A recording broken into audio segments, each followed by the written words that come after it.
Take her away, Ian. Yeah, take it away, Ernie. It's going to be a bumpy ride. Fell over? What you fell over for? Out for a little walk in the moonlight. 7:30. Where were we at 7:30? I solemnly swear that I am up to no good.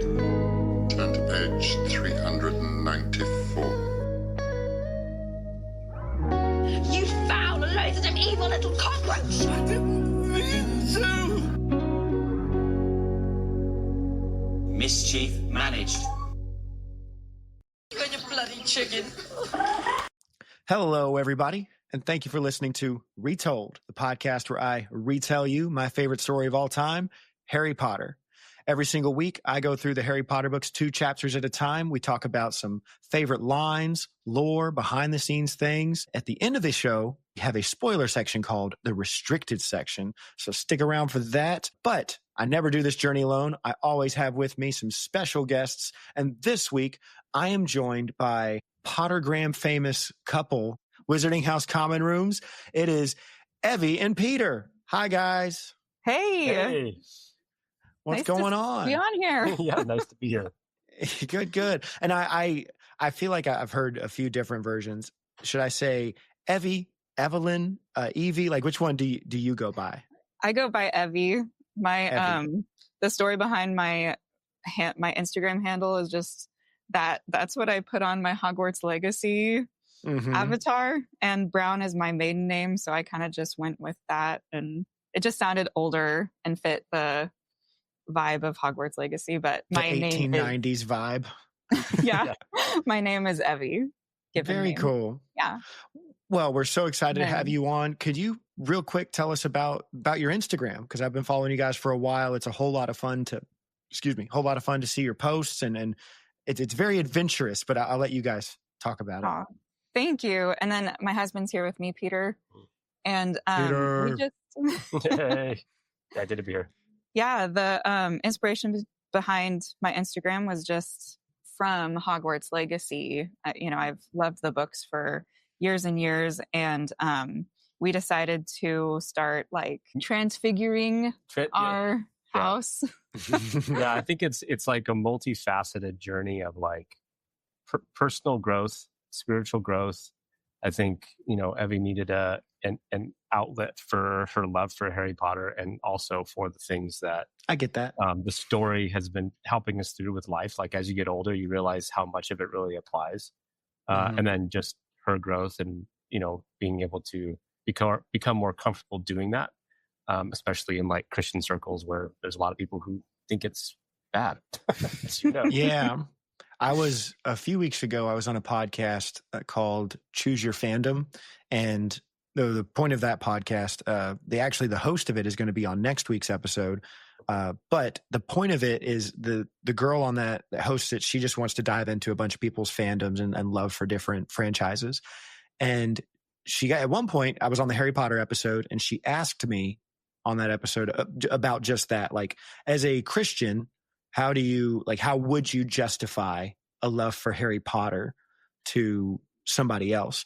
And it's just, I don't know, sometimes it seems kind of silly to me, and I don't want to belittle anybody's feelings about it. I kind of take, and I know not all my listeners are Christians, but there is a principle in one of the New Testament letters where the Apostle Paul writes, like, if something is bothersome to somebody else, like if it offends them, well, then don't do it in front of them. But if it doesn't offend your conscience, and it's not sinful, and it's a whole long conversation, but there's plenty of ways that it's, I think the Harry Potter franchise, I mean, Harry's a Christ figure himself. It teaches such good morals. There's Bible verses in the series, and it's also not the same kind of witchcraft that is in the real world. But that's a whole long conversation. But yeah, I completely understand. We should do a podcast on that once you're finished. I would love to. I'd love to talk about it. Or like a special podcast, because yeah, we love getting into all of that too. And I like that you apply that scripture there. Yeah, and I love that too, because it relates to more than just Harry Potter stuff. It apply it to so many other things. But yeah, I think it's a little misunderstood. But again, if if I have a friend who is a Christian who is bothered by Harry Potter, then you know what? All right, we don't need to talk about it, me and you. I'm going to have a whole lot of fun with it. And in fact, I'm even going to make a podcast about it. But I think one thing I really enjoy about your Instagram and your, I guess, aesthetic is how much you include Hogwarts Legacy. There's a whole lot of it in the posts that I've seen of yours, the designs you put out, what you put up the Ravenclaw stuff on your RV the other day. Is that right? Uh-huh. Very nice.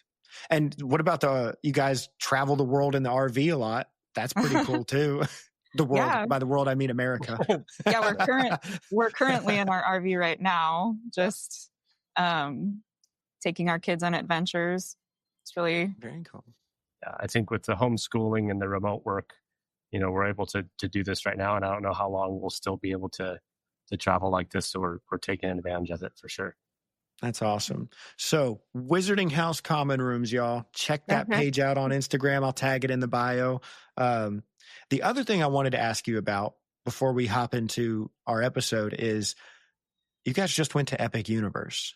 Mm-hmm. All right. I just went to Epic Universe. I am a huge... I love Universal. I love the Harry Potter world stuff there. Right now I'm wearing a Mario Kart shirt that I got from Epic Universe. Very nice. Nice.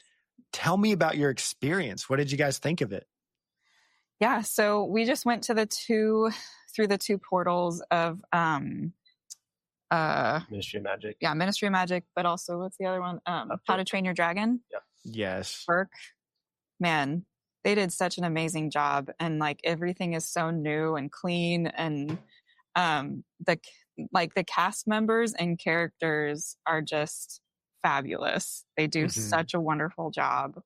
Yeah, I'm really, really impressed. I don't want to spoil anything for anybody, but yeah, I mean, I think, you always do like the research and watching YouTube videos and stuff before you go. I think that overall, like, Epic was better than I thought.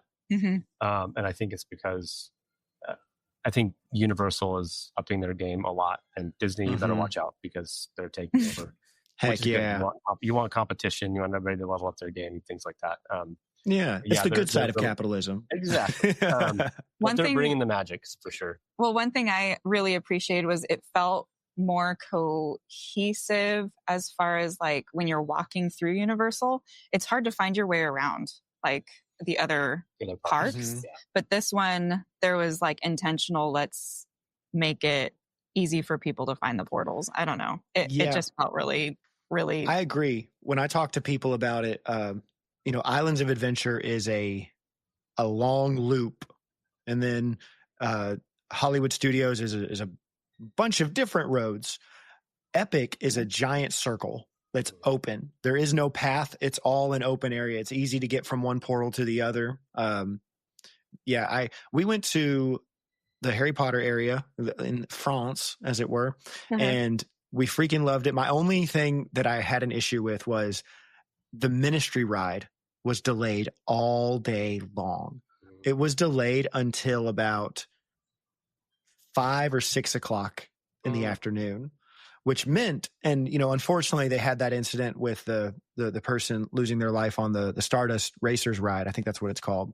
But those are the two most sought after rides, which means the wait times for everything else went up because like the two most popular ones are taken out. But even still, I really enjoyed the Ministry of Magic queue. Going in and seeing how expansive and giant. Did you guys go through there? Yes. Being able to walk through the Flu Network. Yeah. What was your wait time? So we kind of hacked it. And this is really what's good about Universal is that number one, if they have an issue with the ride, they always give fast passes out. So we went to go watch like the How to Train Your Dragon show, which was amazing. It was fantastic. But we were 5 minutes in and it broke. 5 minutes in and it broke. Toothless broke. It was just, you're just sitting up there, magic dead. That was fine. Whatever. No, it wasn't. No, the kids are like, "Mommy, what's wrong with him?" He's dead. So anyway, they gave us fast passes, whatever they call it, express passes. which then we were able to use. Well, we were like, let's try to use this on Ministry of Magic because we don't want to miss that. And we went up, and the guy was like, "Oh, these don't work on here, but hold on," and he went and got us some. So he let us go through, and think that we our original express passes. Yeah, he let us keep those. So how long did it end up being for you? It was only like 20 minutes. Listen, I liked you before. He's like, I hate podcast you now. over. I hate you guys. I hate you guys so much. So here's the thing. It's the only day I could go, kind of like with y'all, but it was the only day I could go. It opened up and near the end of the day, so everybody rushed to it. Yeah. I waited 3 hours to get on that thing. I've been to Universal several times. No ride is worth 3 hours. I would have never done it if it wasn't the only time I could do it. But okay, I'm going to give you a real nice little hack here. Okay, we figured this out this trip. Okay, we were doing this trip for Nora's birthday. She just turned 11, so we wanted to make it really special. And we the first thing we did when we got to Universal was we went and got the birthday badge. And she got special attention all day, and that is why we got those fast passes. Yeah. We did that one time. I proposed in Universal. Yeah, I heard your story. Special stuff then. Yeah, and I went on my honeymoon at Universal. Unfortunately, we didn't think to get badges for that. But then one time, it wasn't our anniversary, but we were like, "Hey, let's just say it is." And we put on those badges. Celebrate. What are you celebrating that day? They gave us free stuff. It was like, "Ooh, look at this." So what are you celebrating? The day we're going to get free stuff. That's for It's not my birthday. I'm celebrating. We had been there like during our anniversary before and didn't use it. So, it's just backfilling. Yeah, for sure. Yeah. But I think the key is to give it to the cutest person in your group. And then they can't say no. They just treat you so special all day. Well, that's awesome. Though I hate you, I am very happy for you. So congratulations. That's awesome. Ride's awesome. So we were worried that day though, because they did say that the ride would be closed early. And I saw your post that it had been closed all day. And I was like, oh no. I feel little sympathy for you. I don't even care. No. But we actually heard another thing about this ride. And that is that if people are going on it consistently, then they won't close it down. But if it slows, the queue slows down. So they intentionally keep the queue really long. I don't like that. I don't like that. Well, let's move on to stuff we do like. Listeners, it's time for everybody's favorite part. It's Quizzitch time. So the way this works, listeners, if you're new here, is every single episode, I ask my guests a few questions about the chapters that we cover. My guests ask me a few questions. We keep track of the score, and it's meant to be I represent myself. My guests represent the world. And by the end of the season, we see who knows more about this particular Harry Potter book, me or the world. I won season 1. I lost season 2. Unfortunately, I'm on the comeback trail right now in season 3. Here's the thing. I am furious.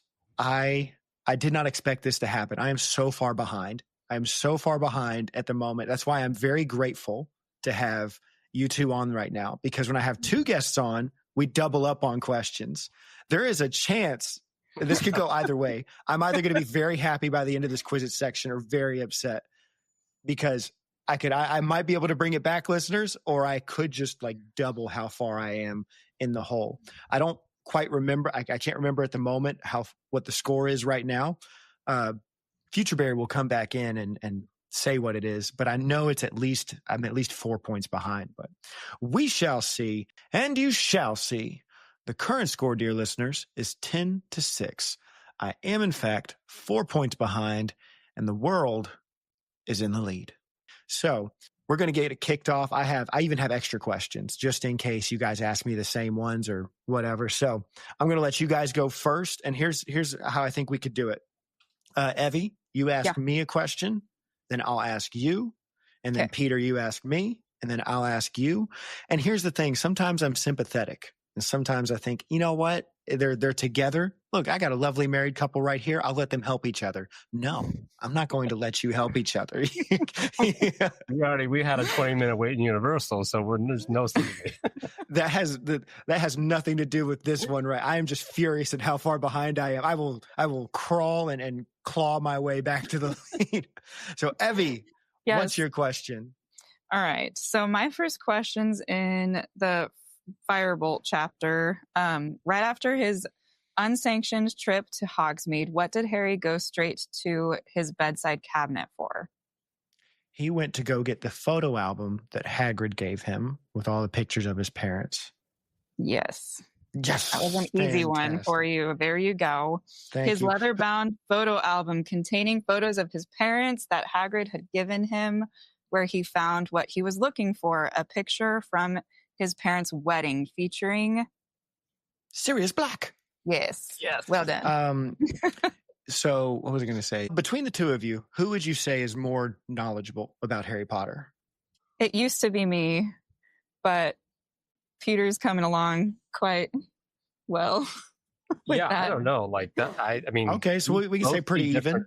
We both see different aspects. It's going to be fascinating to see. Okay, because sometimes like one person, when I have two guests on, one person's like, oh, definitely ask them the harder questions or ask me the easier or whatever. So I can keep it more evenly spaced out. So here we go. Evie, can you name me either of the two passwords for Gryffindor Common Room in these chapters? Oh, shoot, I just read one today. I know it. The Christmas one. Oh, a shame. Oh my gosh. Ooh. Shoot, I can't remember it. Okay, I have a hint that I can give you. Yes, go give her a hint. Yes. Scurvy Cur is correct. Ding, ding, ding, ding, ding. I think Erica Duggan is the... Yes. Scurvy Cur. You knew who had the password there. Very nice. Do you know what the other password was, Peter? Gosh. Oof. Just for bonus, for funsies? For a bonus point. No, I don't actually. Odds Buttykins. Oh, yes. That was the other one. Well, good job, Evie. All right, Peter, what's your question for me? All right. Let's see here. So when Hagrid gets his letter back from the Ministry, basically concerning Buckbeak's demise, he calls the Committee for Disposal of Dangerous Creatures a very, not really nasty, but very descriptive word. Yes. You know what that is? Oh. They're a load of... Yeah, a load of... Oh. Is it an animal? Sort of. Yeah, I would just say, like, ravenous dogs, but I know that's not right. So what's the answer? Gargoyles. Those Gargoyles. Ah, my goodness. Rats. Yeah, that one's a hard one. That's all right. Good job. Okay. It's so now it's your turn, Peter. Yeah. Now it's your turn. Okay. So let's see. Your question. Where does Lupin find the boggart that he uses with Harry for the anti-Dementor lessons? Oh, this is one I wrote down. Yeah. I'm not looking. Okay. I think it's for Filch's file cabinet. That is correct. Ding, ding, ding, ding, ding. Okay. Oh, no, it's 2-1. Good job, you two. Okay. Evie, your second question. Okay. All right. This is a little unfair. There's kind of a couple in here. Okay. Well, this kind of goes off of yours. I'll do this one. What time does Harry go to meet up with Lupin, and where? What does Lupin bring the boggart in? So it's a 3-parter. Well, just maybe give him one. Kind of, yeah. If you get any one of those. How about this? For a chance to earn 2 points with this. That'll get you ahead. Ooh, okay, I'll take it. He leaves at 8 o'clock. At 8 o'clock on Thursday.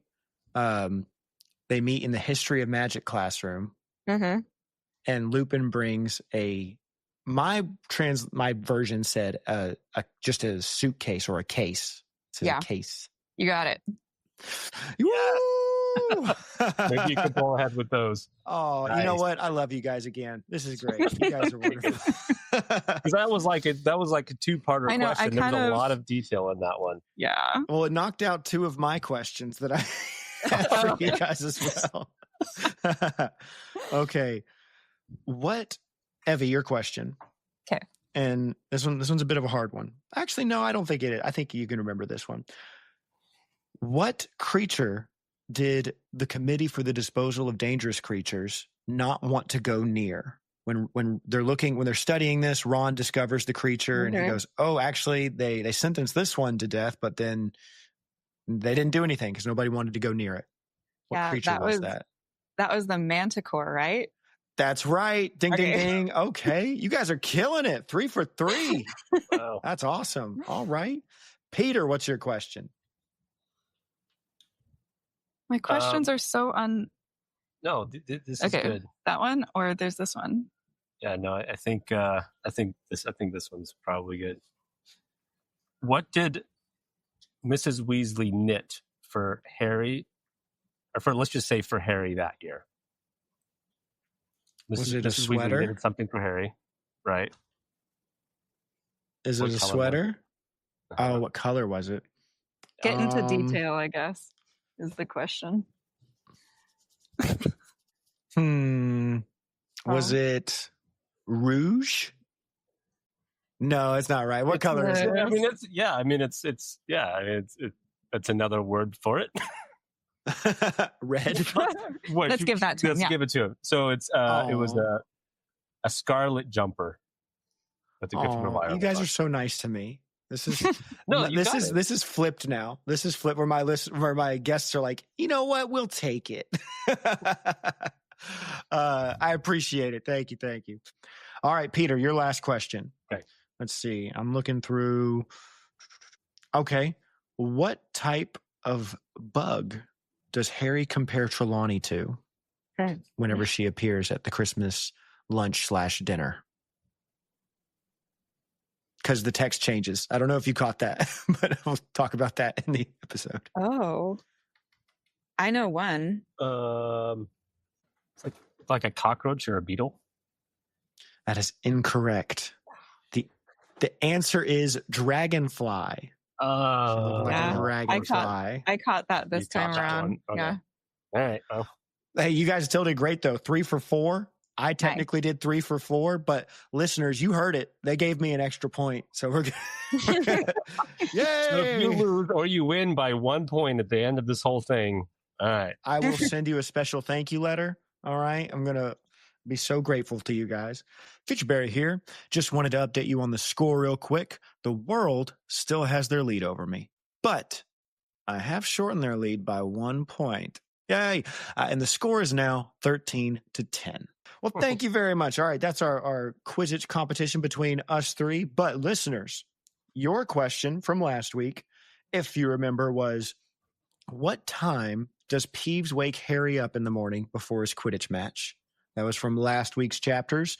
And the answer to that question was 4:30 a.m. That's when Peeves comes through the floor, blows a raspberry at him, or no, blows in his ear and wakes him up. So if you got that right, congratulations. If you got it wrong, better luck next time. Next time being right now. Here is your question for this week. At the end of one of our chapters this week, Hermione is working on an essay. What, dear listeners, is the prompt for that essay? That is your question for this week. You can, if you want to answer that question, please write into theretoldpodcast@gmail.com or message me on Instagram at theretoldpodcast. And without further ado, guys, it's time we get into our chapters. Are we ready for this discussion? Yes. Absolutely. Let's do it. All right. So let's kick it off. Beginning, Harry, he's in a bit of a fog after getting the news that Sirius Black was his godfather, that he betrayed his parents, all that stuff. So he heads on back to the castle. You know, he finds his way to the cellar through the passageway, and I talked about it last episode, but I love how in Hogwarts Legacy you actually get to travel that passageway. It's so cool. Anyway, back through that passageway up to the castle. He is shocked by this revelation. Yeah. He has dinner, heads up to the common room, and he skirts past Fred and George, who are having a good old time, but he goes to his dorm, gets in bed, and he pulls out that album that somebody talked about in Quizzitch. Yep.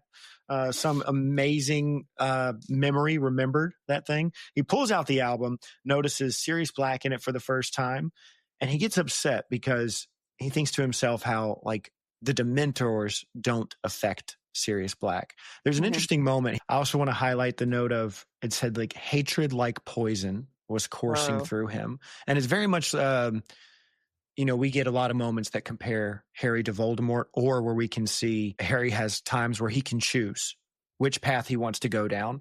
And this is one of those moments, the little seeds planted in him of a Voldemort-like tendency. Like, because Voldemort, we know he doesn't know love, can't process it, comprehend it, but this is one of those things that Harry's going to have to decide what to do with this hatred, like poison coursing through him.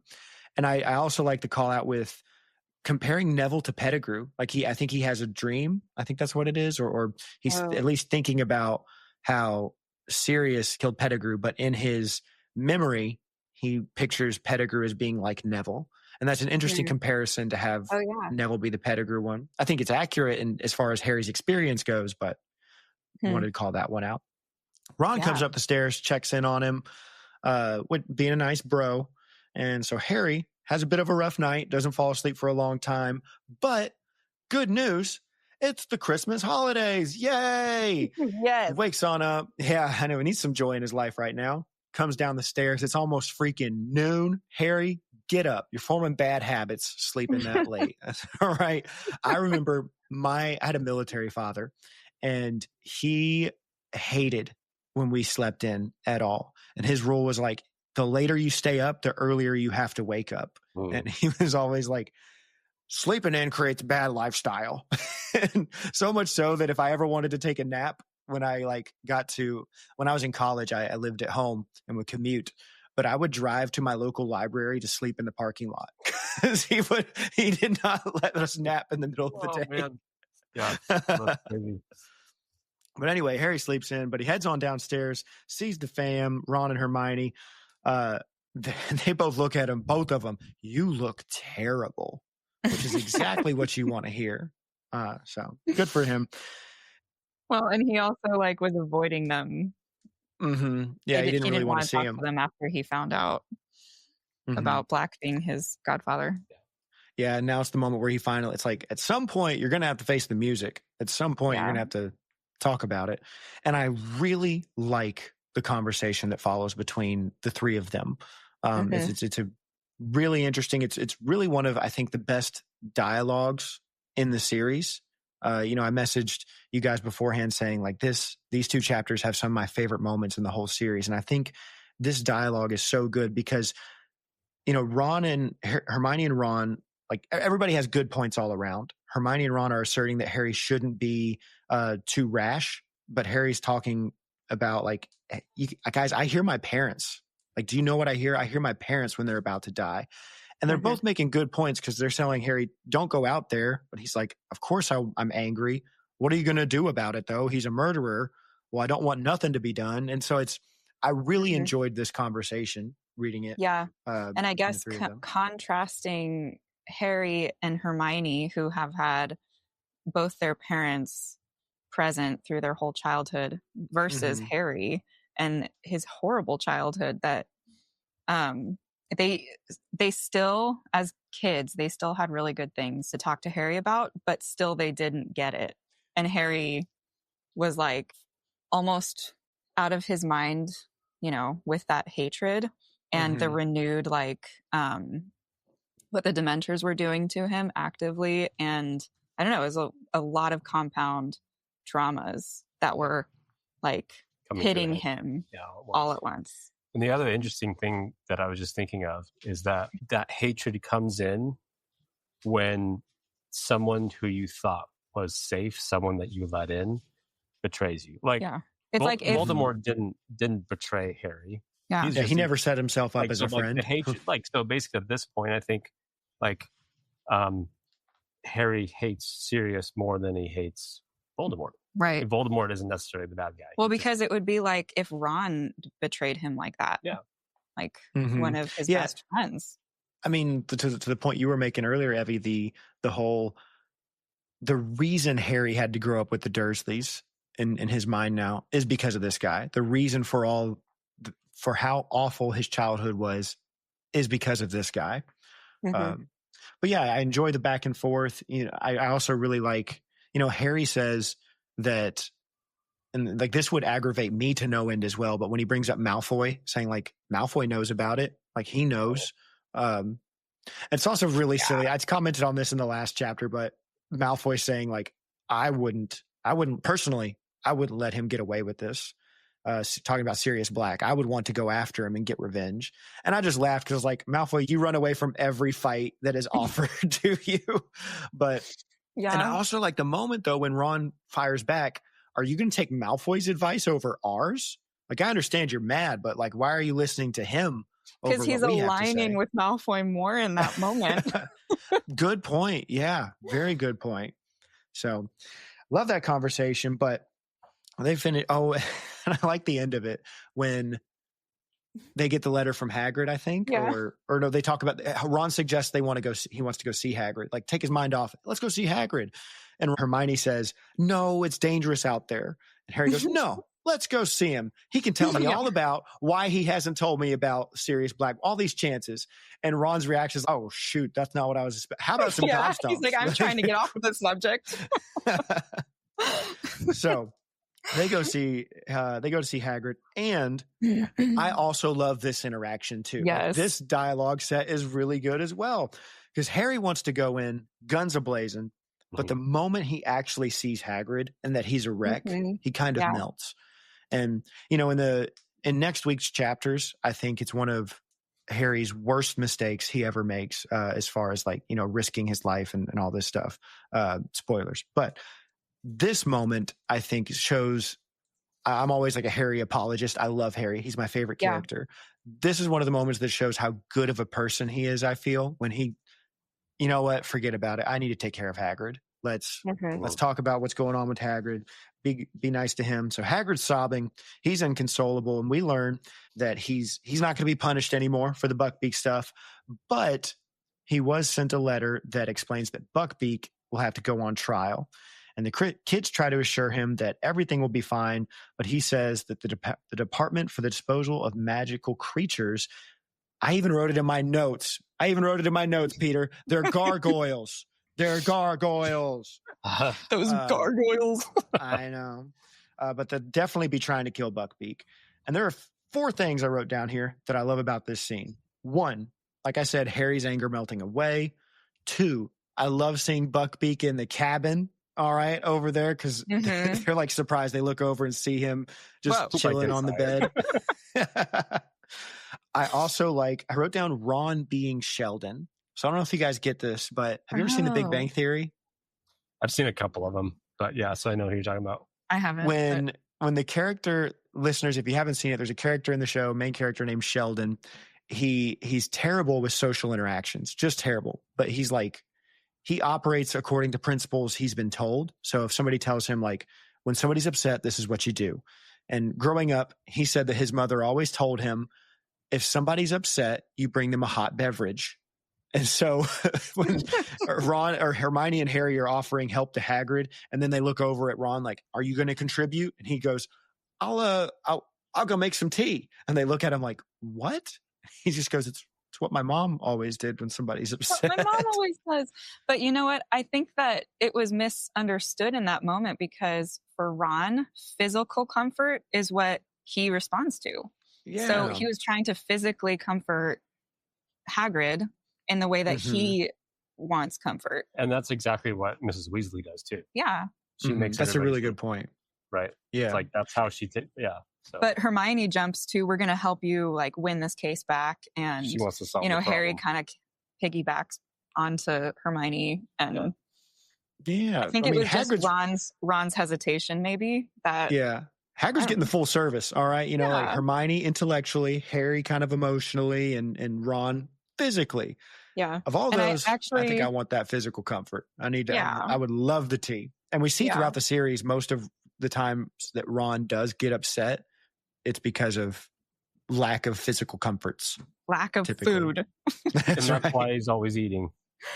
Yeah. Why are you eating? Your Comforting best himself. friend's missing, right? Like I love that scene. he's a stress eater. That's what. I've never related So is more Mrs. to him. Weasley. That's the thing. Anyway, all right. So, Yeah. I also kind of wanted to point out one thing, and maybe I was just thinking about this as you were saying, like Harry's anger kind of abates as he's listening to Hagrid and stuff. He's also able to relate to Hagrid because Hagrid is having like the effects of the Dementors after experiencing Azkaban, and he's in almost like a grief state of like it's written already, like the trial is just a formality. Yeah. So he's already mourning Buckbeak's death, upcoming death, and so Harry, like, he can relate to that, and that's why, you know, he's a very empathetic person. And but then another thing that's really, really amazing about this chapter is the section on Dementors that Hagrid gets into. The Dementors make me feel so ruddy terrible, said Hagrid with a sudden shudder. Gotta walk past him every time I want a drink in the Three Broomsticks. It's like being back in Azkaban. He fell silent, gulping his tea. Harry, Ron, and Hermione watched him breathlessly. They had never heard Hagrid talk about this brief spell in Azkaban before. After a brief pause, Hermione said timidly, "Is it awful in there, Hagrid?" "You've no idea," said Hagrid quietly. "Never been anywhere like it. Thought I was going mad. Kept going over horrible stuff in me mind. The day I got expelled from Hogwarts. Day my dad died. Day I had to let Norbert go." I have more to say on that section, but I was just like, wow, he's been through so much. Yeah. He almost had a similar upbringing to Harry, just outsider, outcast, lost his parents, and I don't know, lots of loss. almost got expelled. Or Harry almost got expelled. Hagrid actually got expelled, and that's always the thing that like Harry jumps to when Harry, anytime Harry's in trouble, he goes, "Oh no, the worst thing that could happen is me getting expelled." Yeah, and that did happen to Hagrid. I think something interesting you point out is with the Dementors, like they leave you with just your worst memories, leave you thinking about just the worst. And I know, like in my own life, I think when awful things happen, I think it's good to think about them and process them. But then after you process, to gain some perspective and realize there's still so much good in the world. Freaking, Samwise Gamgee, there's good in this world, Mr. Frodo, and it's worth fighting for. And so gaining that perspective that there's still more. And those are the things that you need to take along with the bad. But the awful thing about the Dementors are they remove the good and it's only the bad. And being stuck in that. And I love at the end of that conversation, I'm glad you brought that up because I wanted to talk about this too, or at least just mention this. When they suggest, or something about Hagrid says he considered letting Buckbeak go, like trying to set him free. And especially like in the Jim Dale narration of it, the way he voice acts this of just the hurt and the scared and the tears in his voice of saying like he doesn't ever want to go back to, like, I'm afraid of getting arrested again. I'm afraid of going back there though. It's really heart-wrenching in that section. Yeah. So, and did you already talk about in a previous episode about like J.K. Rowling's like inspiration for the Dementors and like what they are in the real world? I think I just mentioned it in a Golden Snitch section once. And all I said was that from what I've read, that they were inspired by the concept of depression. Yeah, I think that's really like interesting as you read the book. It's like how you are just sucked into it, and they physically suck you into it, and you can, like, it's almost impossible to get out of if they're taking away all of your good memories. How do you get out of this depressive state? Well, essentially, it defines you by your trauma, since that's the only thing you can think. And at least in the circles I'm in, when we talk about overcoming trauma, it's the recognition of you are more than just what happened to you. Yeah. And the Dementors kind of make it to where it's the accuser's voice just telling you you are your trauma. You are this thing that happened to you. And also, again, like, why Harry collapses in the Hogwarts Express and nobody else does, because his trauma was much greater than earth-shattering to a little baby. Mm-hmm. Moving on now. So the kids are like, you know what, Hags, we'll help you out. We're going to go research some stuff and we'll overcome the government together. Us 3 13-year-olds will do it for you. So they go to the library straight away. I like the things that they look up, about, I had it here when they're looking at the different cases of things that, and I asked you about one was the Manticore saying like, nobody wanted to go near it. And then the other one was, here's something. There was a case in 1722. The hippogriff was convicted. So they're like, here's something. Oh, actually, it didn't end well. Then there's the Manticore one. Anyway, I enjoy them trying to help him out. That's nice. Yeah. It's Christmas time, though. Christmas is here in the castle. I love that although almost everybody's gone, Dumbledore's like, I don't care. We're putting up the trees anyway. All right. We're still going all out just for the few that are here. And that's beautiful. All right. Good on Dumbledore. So Ron wakes Harry up, pillow to the face. Oi, presents, he says. But Harry gets the last laugh here. All right. He got hit with the pillow, but Harry's like, I'm the main character. I'm going to get a better present than you. I do feel bad for Ron, especially because his mom makes him the same color sweater that he doesn't like. It's like, every year I tell her, not this kind. Still gets that one. What did I write down? But wait. He gets socks, not a sweater. Oh, he does? Yes. Rats. Listeners, I'm going to edit that out. No, but I do like this moment, though. So with the socks, it makes me think of Charlie Brown. So Harry gets the firebolt. Aww. Ron gets the socks. And it makes me think of, it's almost spooky time of the Charlie Brown Halloween episode where they all go around to different houses. And they're like, oh, I got Snickers. I got like a Clark bar. And the other, Charlie, I got a rock. And that's essentially Ron's. It's okay, though, because Harry was always the other way around every Christmas. But that is kind of what happens here. Because, like you said, Ron gets the socks. And Harry's like, I got some stuff, too. I also got the sickest broom in the world. Yay. Yes. I do like that Ron's happy for him, though. And he laughs at the idea of Malfoy seeing it. They speculate over who bought it. Oh, and this was funny to me. So last episode, I joked about how in book 2, Ron, during his detention, found out important information. He found out that T.M. Riddle received awards for special services to the school. Ron's detention this year was that he had to go scrub out bedpans. And I joked around in the previous episode, how silly would it be if he found out important information during that? And I made a joke about it. Turns out he does. How crazy is it? But because they talk about how Lupin was not in the hospital wing whenever he was claimed to be sick. So listeners, something's going on with that. Who would have thought that when Ron was cleaning up some poo, he would have figured out some pretty possibly important info. Spoiler section. He's a good listener when he's doing stuff he doesn't want to do. Yeah, taking his mind off it. So in comes Hermione. I wrote Hermione Party Pooper Granger because she's all upset about the firebolt, and she's saying that, hey, maybe there's more going on here. Maybe somebody maybe Sirius Black got this broom for you, on it. I felt kind of bad for Harry here because she was like, who would spend this much money on you? I was like, hey, I'm a pretty cool guy. All right. I'm literally the most famous person in this world. So maybe. But Crookshanks, I love Crookshanks walking in with the tinsel tied around his neck. He's looking all cute.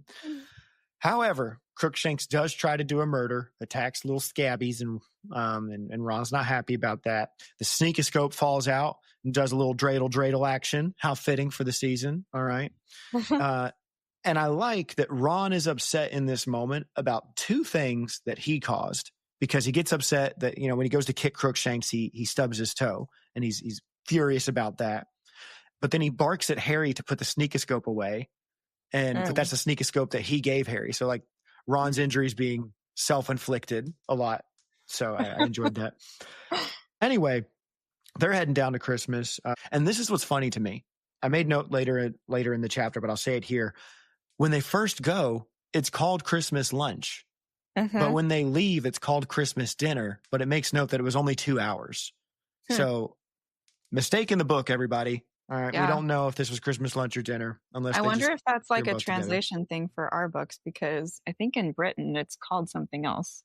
Yeah, well, it's like the old breakfast, dinner, then supper. Supper. Mm-hmm. Yeah. And afternoon tea and elevensies and what about second breakfast? What about second breakfast? That's right. So anyway, they head on down to the lunch. We get a tiny little table set up for everybody, and Dumbledore bringing the Christmas cheer. I love that. He's all happy and smiley. Welcome everybody as they come in. Snape and the cracker is really funny to me because of all the teachers he could have offered a cracker to. I think that this is Dumbledore intentionally messing with Snape, but in like a bro good spirit. Don't take yourself too seriously, because when Snape pulls on the cracker, out falls a what's it called, the bird hat that the boggart was wearing. Yeah, with the vulture. Yeah, that's right. The vulture hat. I never noticed that. Really? It's the same hat. It's the same hat. Oh my gosh. Mm-hmm. Dumbledore's got a great sense of humor. Totally messing with Snape. So it's a good lesson. He's like, Snape, don't take yourself too seriously, buddy. We're all having fun here. Yeah. Anyway, they start eating, and a character appears. Who's that character? It's Trelawney. And now, I know people call her a fraud, but her first prediction here, I wrote down, it's gold. And I need to figure out why I said that. What was her first prediction? I actually wrote that for our restricted section stuff. Yes. Yeah, I know that. I'm wondering if she says anything else though when she gets to the table. Oh, here it is. I saw myself abandoning my solitary luncheon and coming to join you. And so she's like, and then she says, who am I to refuse the promptings of fate? Meaning like, I predicted that I would come down here. Oh man. So I'm here. She's a prophetess. We could all be that. Can I say that for whatever I want to do? Right? Literally the definition of self-fulfilling for work, prophecy. you just be like, somebody told me, a prophet told me I wasn't supposed to be working today. So who am I to resist the promptings of fate? That's right. That's right. So then there's 13 sitting at the table. She's freaked out about that. McGonagall gets some licks in on her. Kind of rude, honestly. I love McGonagall in these sections. It is quite humorous. It is quite humorous. Which one's your favorite insult here? Yeah, the tension at this table with all the other teachers present too, and Dumbledore. Like, he doesn't tell McGonagall off. He does raise his voice at her. Oh, really? Oh, and that's when they were talking about Lupin.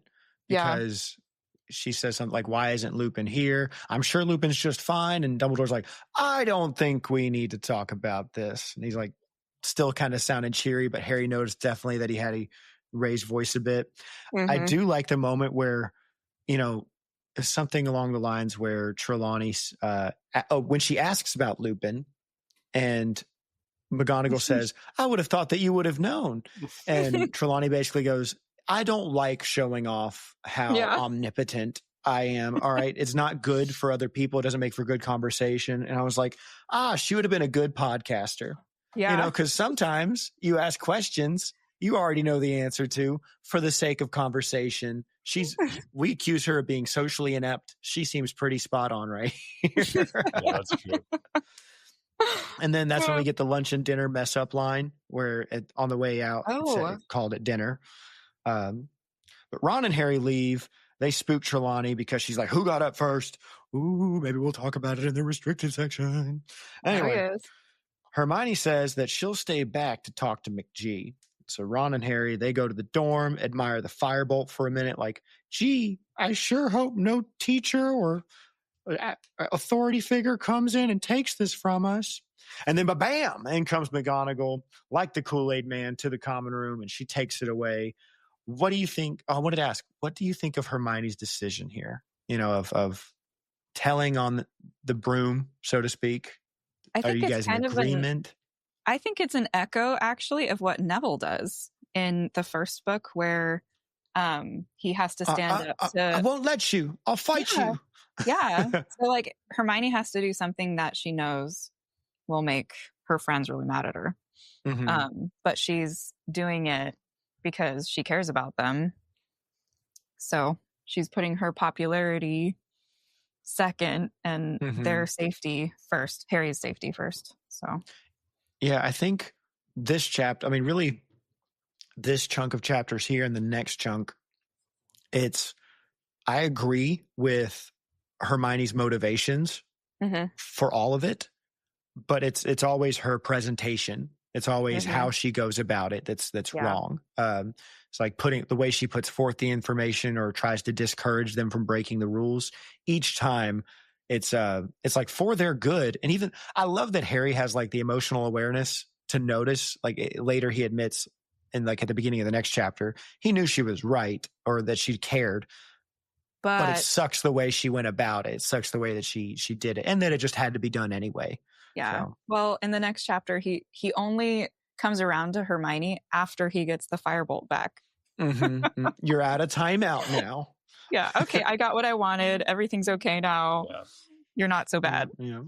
I do like what you said about, Hermione has a good heart. She just has to work on her presentation, how she goes about things. Which is, I mean, I think that's spot on. And, but yeah, at the same time, it's like, be that influence. But then I think she could do better to be an influence and then let people make their own decisions too. Right. Because I really think like the dynamic could have been changed too, if she would just say, this is what I think you should do. And I guess she does that. And with going to Hogsmeade. Yeah, going to Hogsmeade, all those things. But maybe she's thought like, I need to take action because certain things. It's like, I don't want to risk this. Yeah, so maybe that's why. I don't know. Yeah. It's almost like she's 13, and a Gryffindor. Yeah. But that's the end of our chapter. Yay! All right. Awesome. Now moving on to our favorite lines. How about we? I got a few. Do you guys have a few? Yeah, I do, but mine are so long. It's so hard because these are good sections. You know what? Together. You can say however long they are, and listeners can just be blessed by favorite line. Well, we can bounce back and forth. You go first, and then we'll keep going like that. So I just love all the Christmas sections, like the descriptions. Yes. Okay? So here we go. It. Meanwhile, in the rest of the castle, the usual magnificent Christmas decorations had been put up, despite the fact that hardly any of the students remained to enjoy them. Thick streamers of holly and mistletoe were strung along the corridors. Mysterious lights shone from inside every suit of armor, and the great hall was filled with its usual 12 Christmas trees glittering with golden stars. A powerful and delicious smell of cooking prevailed the corridors, and by Christmas Eve, it had grown so strong that even Scabbers poked his nose out of the shelter of Ron's pocket to sniff hopefully at the air. Oh, I love that. That's why I load up YouTube videos with like Hogwarts Legacy walkthroughs or Christmas in the Great Hall. The one thing I noticed about that I didn't catch before was the lights shining through the suits of armor. That'd be pretty sick to see. Like the suits of armor are like lamps for their hallways. But yes, I love it. Takes the spookiness away from them. They're not spooky anymore. One of my favorite things about my house is the way that my wife, she's an English teacher. She loves the classics, and she loves like old British stuff. And I love Harry Potter. And what's so nice is that where our two senses of taste meet in our aesthetic is that if you were to like be in our living room, there's bronze and wood and like gold, like warm light everywhere. I love it. It feels very Hogwartsy. The pictures and paintings we have up. I love this stuff. I live for this stuff. Sounds immersive. Yeah, that's that's awesome. Yeah, I think we're going that direction too, just with, Evie's really driving that aesthetic that direction too, where, getting rid of all the mass produced things and getting back to antiques and richness and things with stories and no more plastic. No more plastic. But one of my favorite lines here is, okay, we said a really happy thing. I'm going to bum everybody out, but I do like this line. It's just very powerful. Yeah. Harry talking to Ron and Hermione at the beginning of the chapter. Do you know what I see and hear every time a Dementor gets too near me? Ron and Hermione shook their heads, looking apprehensive. I can hear my mum screaming and pleading with Voldemort. And if you heard your mum screaming like that and just about to be killed, you wouldn't forget it in a hurry. And if you found out someone who was supposed to be a friend of hers betrayed her and sent Voldemort after her, and then it cuts off. But especially just the beginning of that, like Harry's being completely vulnerable, open and honest about this. Like, this is what I'm going through, guys. This is how, like, I hope you can understand it's reasonable, this reaction. So I like that line a lot. I like that too. Yeah, I think, but Harry's trying to be seen, right? Like he's trying to say, like, see my pain and anger and everything. And I think that's probably where Hermione doesn't do so well either, because she's trying to just go to reason and solving the problem and doing the right thing instead of just seeing Harry. So yeah, that's a fantastic line. What's another one y'all got? Well, like whenever Dumbledore says things, it's always like really nice, succinct one-liners, like crackers. Everyone's supposed to be their crackers right now, which is the like pulling in or pulling the the party poppers, and then tuck in, time to eat. Tuck in, that's it. Yeah. I love that one. So we say that a lot. Tuck in. Yeah. Another favorite line of mine is at the end of their trip to Hagrid's. Though Harry had by no means forgotten about Black, he couldn't brood constantly on revenge if he wanted to help Hagrid win his case against the Committee for the Disposal of Dangerous Creatures. So, like we talked about it a bit when you combine the idea behind our conversations about the poison in Harry, the poison of hatred, and also what Dementors do to you. Harry is rejecting both of those in this moment and saying, I can't dwell on it. This does not serve. This does not help me. And oftentimes, like in my life, when there are certain things I think about that I can't come up with a solution to, or I can't, it really harms me to think about. And the conclusion is, well, I guess I just need to stop thinking about it, which is sometimes it's easier said than done. But that is the truth that I repeat to myself. I got to stop thinking about this and just move on. And it shows a level of emotional maturity too. It's like from Harry, pretty impressive. And then I think the last one I had for this was, it's another Dumbledore one. And it's going to sound insignificant, but kind of like I think you might understand just the vibe and the idea behind it. When Trelawney comes in and she, kind of interrupts the moment and asks to forgive her lateness and all this.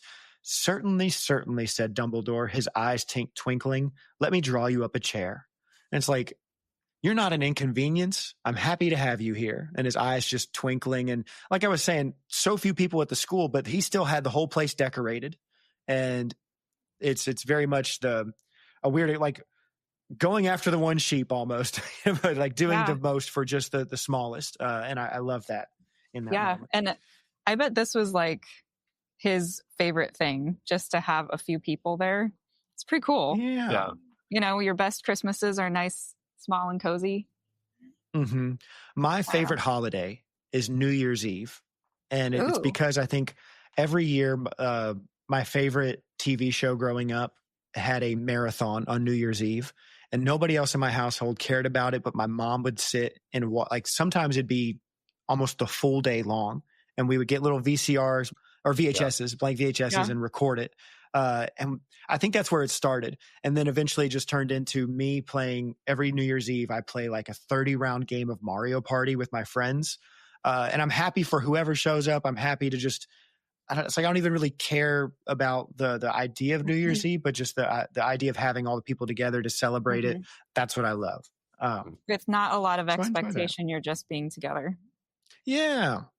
And so my final favorite line, especially with how Jim Dale does it in the voice acting of this section at the very end. "There's nothing wrong with it," said Harry, his voice shaking slightly. "Honestly, Professor." But like the breaking of his, like, there's nothing wrong with it. You know, he's getting his one toy taken away. I feel so bad for him in that moment, but I like that. Anyway, that's all my favorite lines. Did you guys have any more? I think that's it for that one. Fantastic. Yeah. Well, moving on now, listeners, to our transfiguration section. And in this section, we talk about differences that the movies made from the books. Here's the thing. There's not much to talk about here. There's a little bit, not too much this week, even in the Golden Snitch section as well. In fact, when I make the chapters, the notes for this episode, I may combine these two. But we'll talk about a few of them. So for the most part, it's a giant omission. They don't really celebrate Christmas in the movie. They kind of glance over it because Harry goes to Lupin. He's like, "Hey, can you help me with my anti-Dementor stuff?" And Lupin, "Sure," after the holidays. And then you get a little scene of Hedwig flying, and then it's after the holidays. But yeah, it's so sad. It's such a good chapter. Yeah. I think one big one to note, obviously, is that Harry gets the firebolt at the very end of the school year in the movie. He doesn't get it here at Christmas. It's given to him at the very end of all of the happenings. So that's probably the biggest change. They also don't help Hagrid prepare for the trial. And if they do, it's not mentioned at all.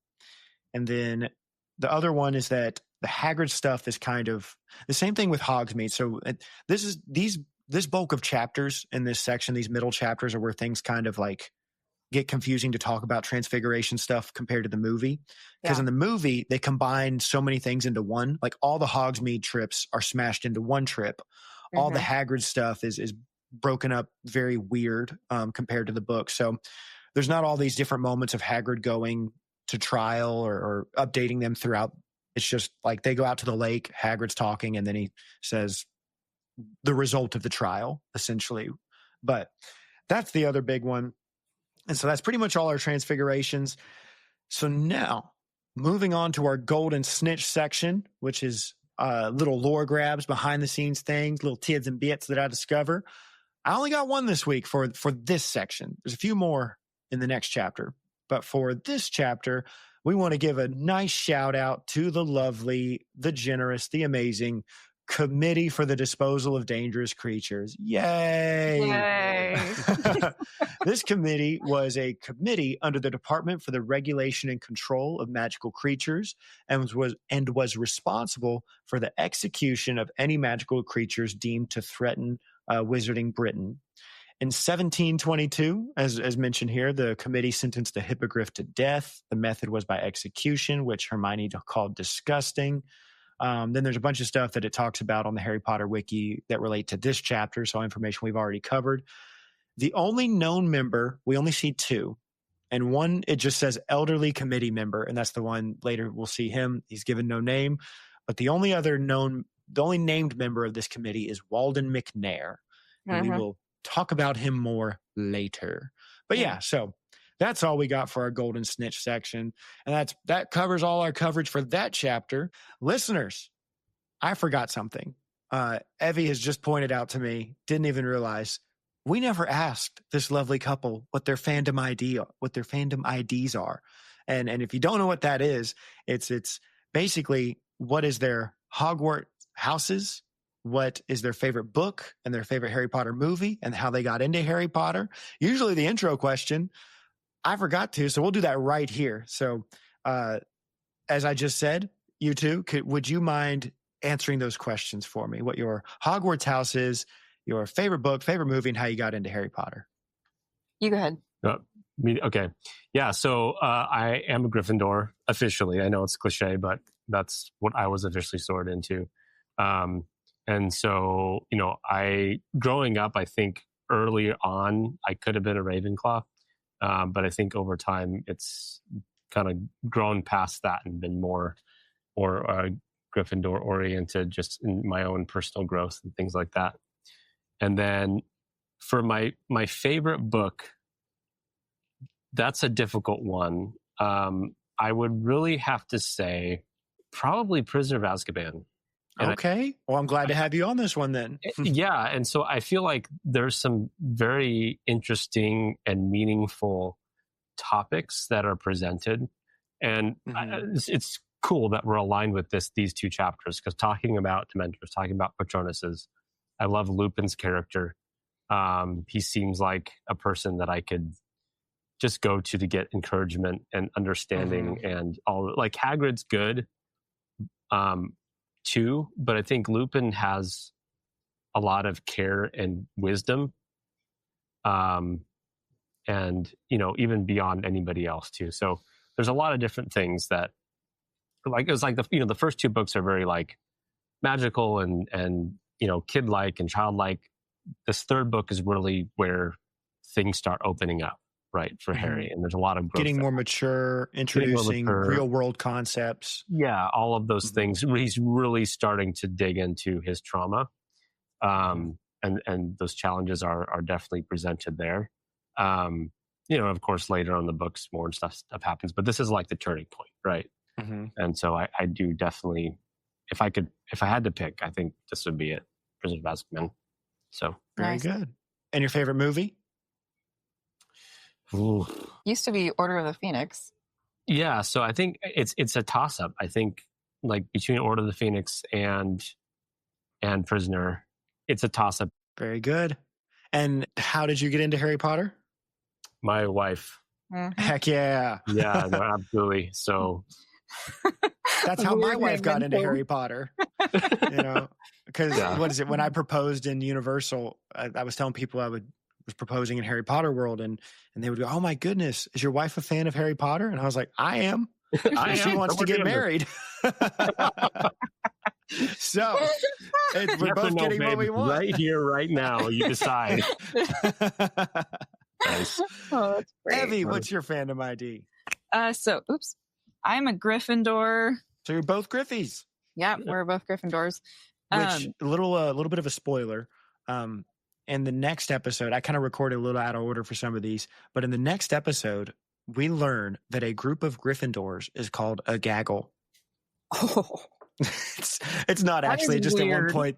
I don't think it's actually the name. She just says, and then a gaggle of Gryffindors came over, and I was like, that could be like, how people ascribe to a group of things their name. Yeah, and but they're lions. It's a pride of Gryffindors. Yeah, Griffins, but that's not nearly as funny. A pride. Yeah. I grew up with pug dogs. I had 2 pug dogs, and when I looked up what a group of pugs was called, it was called a grumble. And I was like, oh my God. I love that so much. A grumble of pugs. And that's like what they sound like. It is. That's awesome. Anyway, so you're a Gryffindor. Yes, proud Gryffindor. I got into the series when I almost died of a burst appendix, and I was hospitalized for a week. And at the hospital, my mom had to leave and just go home. She had been there with me the whole time, so midweek she had to go home. And I was all by myself, and I was scared and stuff. And the nurse came in and she was like, "Hey, we have a couple movies. Which one do you want to watch?" And I was not allowed to watch or read the Harry Potter books at this time. And I was feeling a little bit salty at my mom for leaving me. And I was like, let's watch Harry Potter. I'm going to show her. Yeah. Bibbidi bobbidi boo. Yeah. So, just growing up in a Christian household, there was just not a lot known about Harry Potter. And there were lots of things for us to read and watch. Chronicles of Narnia and Lord of the Rings and Which Secret both have Garden. magic. Yeah. So my parents just kind of stayed away from that topic for a really long time. And I kind of align with Hermione where I want to follow the rules unless they feel dumb. So then I will, break them. Yep. But yeah, in the moment. How very American of you. So, that was my first experience with Harry Potter. I actually watched the second movie because they didn't have the first movie. And it was just so magical. I loved it. And I loved breaking Your first one was the second movie? You never? Yes. Yeah. That's funny. And that is my favorite movie. It's just nostalgic. The second one? The second one is my favorite. Chamber. That's I funny know, because that's I'm usually the weird. one people hate the most. I just love That's it. what I hear. love the I don't. I Weasleys. like The it. Weasley's house. That's what it is. Mhm. The Weasleys, and just like I could Put just that in Universal. We need Yes. the Burrow at Universal. like a car ride. Come Mhm. on to the Give me Weasleys' the house. Burrow to walk through. I My was really goodness. hoping that was what Epic would be, but it's okay. Epic is great. And then my favorite book is the first book. I just love reading it over and over again. Mhm. I can't do that with all the books. Like I do listen to them annually, and I love gleaning new things from them. But the first book, like I could just read it anytime, any day. Yeah. So I think what's interesting, like the way I ingest my Harry Potter, is I so rarely read the seventh book. And it's not because I don't like the seventh book. I really like the seventh book. Love it. But I will, well, let's say kind of same as you, I listen to the books at least once a year, sometimes more than that. And by the time I get to the sixth book, I'm longing for the simplicity of the earlier days and nostalgia of the early ones. And so sometimes I get like halfway through the seventh and I just kind of like tease myself. I don't finish it. And I go back to starting the first one. And maybe like every third or fourth time I finish the seventh one. It's kind of like what we do when we watch The Office. We get towards the end of it, and then we're like, these are dumb. Let's go back to the beginning. I actually really do love all the books. Yeah. Like it's just if I have to pick one to read right now, it would always be that one. Yeah. But what do you think about the dramatized versions coming out? I'm so excited. I'm so excited. I've heard somebody said that I read a quote from an interview where a person said something like they seem more like grand scale movies even than just a simple bedtime story. Like the calmness of an audiobook is not there at all. Cool. My knee-jerk reaction to that is I didn't like that because it's like, oh, that kind of ruined, like that magic part is gone. But when I processed that it's a different version, it's meant to be a different thing, then I liked it better. I was like, oh, okay. I mean, because the regular audiobooks are still there. This is just a new way to experience it, and I'm all for that. Big fan of that. Well, did you know that there's another audio version of the Harry Potter books then? You might like that. There's like 5. I feel like there's like one on YouTube. I don't know who does that. But there's the Jim Dale, and then there's the Stephen Fry. That one is actually, what's with me, I had to go to the library to get all of the audiobooks, when they're all on CDs, and there were tons of CDs and some of them were scratched. So we would listen to them on CDs when I was younger, and they didn't have the same versions. So we would be listening to Jim Dale, and then we would be listening to Stephen Fry. And so my versions in my head that are kind of burned into my memory are either of those two. Yeah. That's the joke on my podcast, is that I've never listened to the Stephen Fry ones. Oh. And I just naturally say Jim Dale's way better. It's obvious. How could you not know? It's just different. I would say that I like Jim Dale way better, but it's like when you listen to a different version like Stephen Fry, you actually hear different things. You hear new things. That's something with this podcast. I very rarely read the books. I usually listen to them. And so there's been a few times that I've read the chapter, and then later when I listen to it, like if I'm about to record a podcast just to refresh it, the way that certain lines are said by him recontextualize the way I interpret it, the voice acting in it. So I do appreciate that. And the different, I guess that's why people come away with so many different perspectives, is the way you imagine it when it happens on top of already your own worldview that you have. So completely understandable.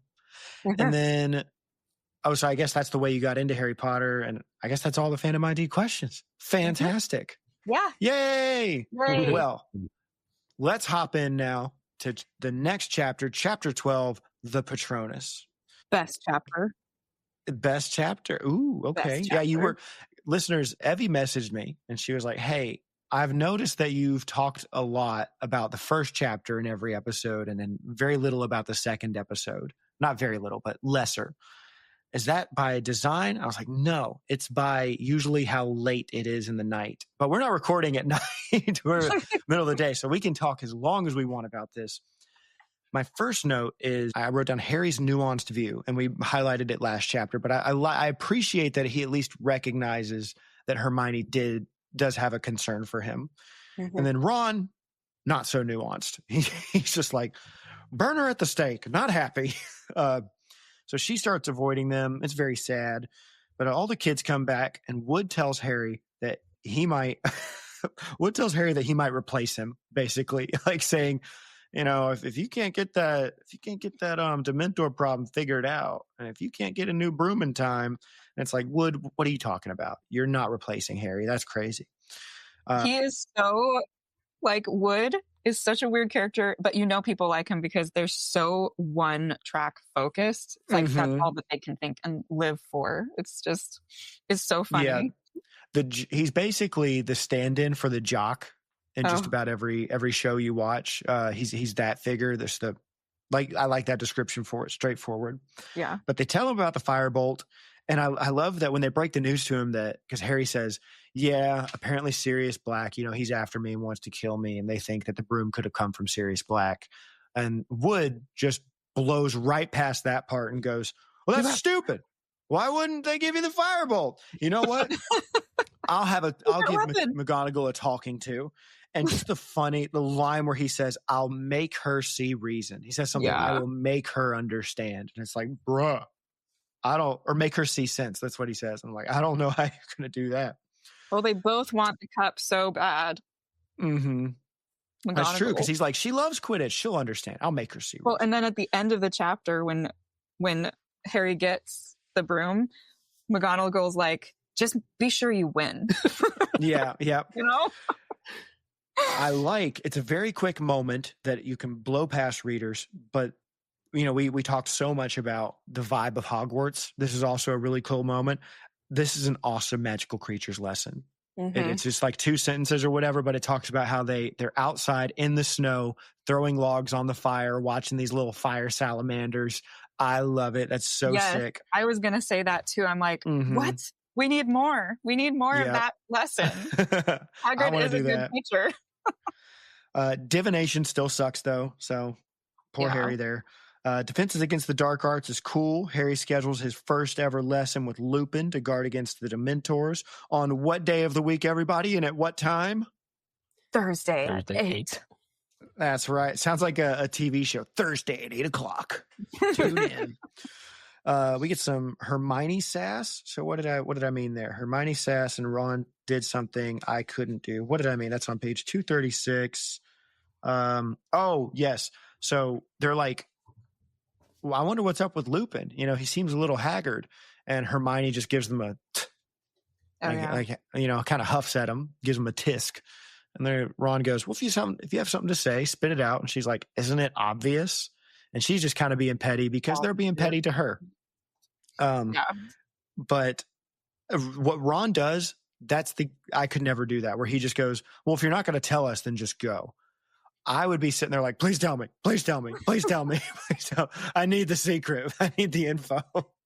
One of the worst things in life, listeners, I hate this. If you ever become my friend and you do this to me, if you say this in one of the emails you send me, I might block you. But when people text me and they go, hey, I need to talk, and that's it. What are you doing? Tell me the content. Give me a thesis. I can't stand when people do that. That makes my anxiety skyrocket. Can't stand that crap. You've got to give me a thesis, please. Yeah, it's the same thing. I get that at work all the time. It's like I get an email or a meeting request for a Monday on a Friday. I get this on for the next Monday, and it's just and then you got the whole weekend to stew on it. Yeah. No, tell me anyway. Thursday's here. It's time for the lesson with Lupin. And I wrote, and Lupin brought something to share. It's a boggart. Hogwarts is terrifying. If this thing can just be lying around, that's crazy. Where he's like, again, we make fun of it every episode, but them talking about what a safe and secure place. You have literal nightmare fuel just that can pop out at a moment's notice. That's crazy. Yeah. But he teaches the anti-dementor charm, the Patronus charm. We'll talk about that in a second, but it operates according to Peter Pan rules. Think of your happy memory and you can fly. I watched Hook the other day. Have you guys seen Hook? Yes. Hook, it's a favorite. Such a freaking great movie. And just the moment, spoilers for Hook, but when he flies up to his son, and he says, and Jack, I thought of my happy memory. It was you. Yeah. And then he flies. Oh my goodness. I'm about to be a parent. And the thing that I love about that movie now, because I watched it a lot as a kid, but watching it as an adult, I guess so many things do, recontextualized, new meanings, and it's like, holy crap! I mean, it's such a pro parent movie, like a pro having kids and family movie.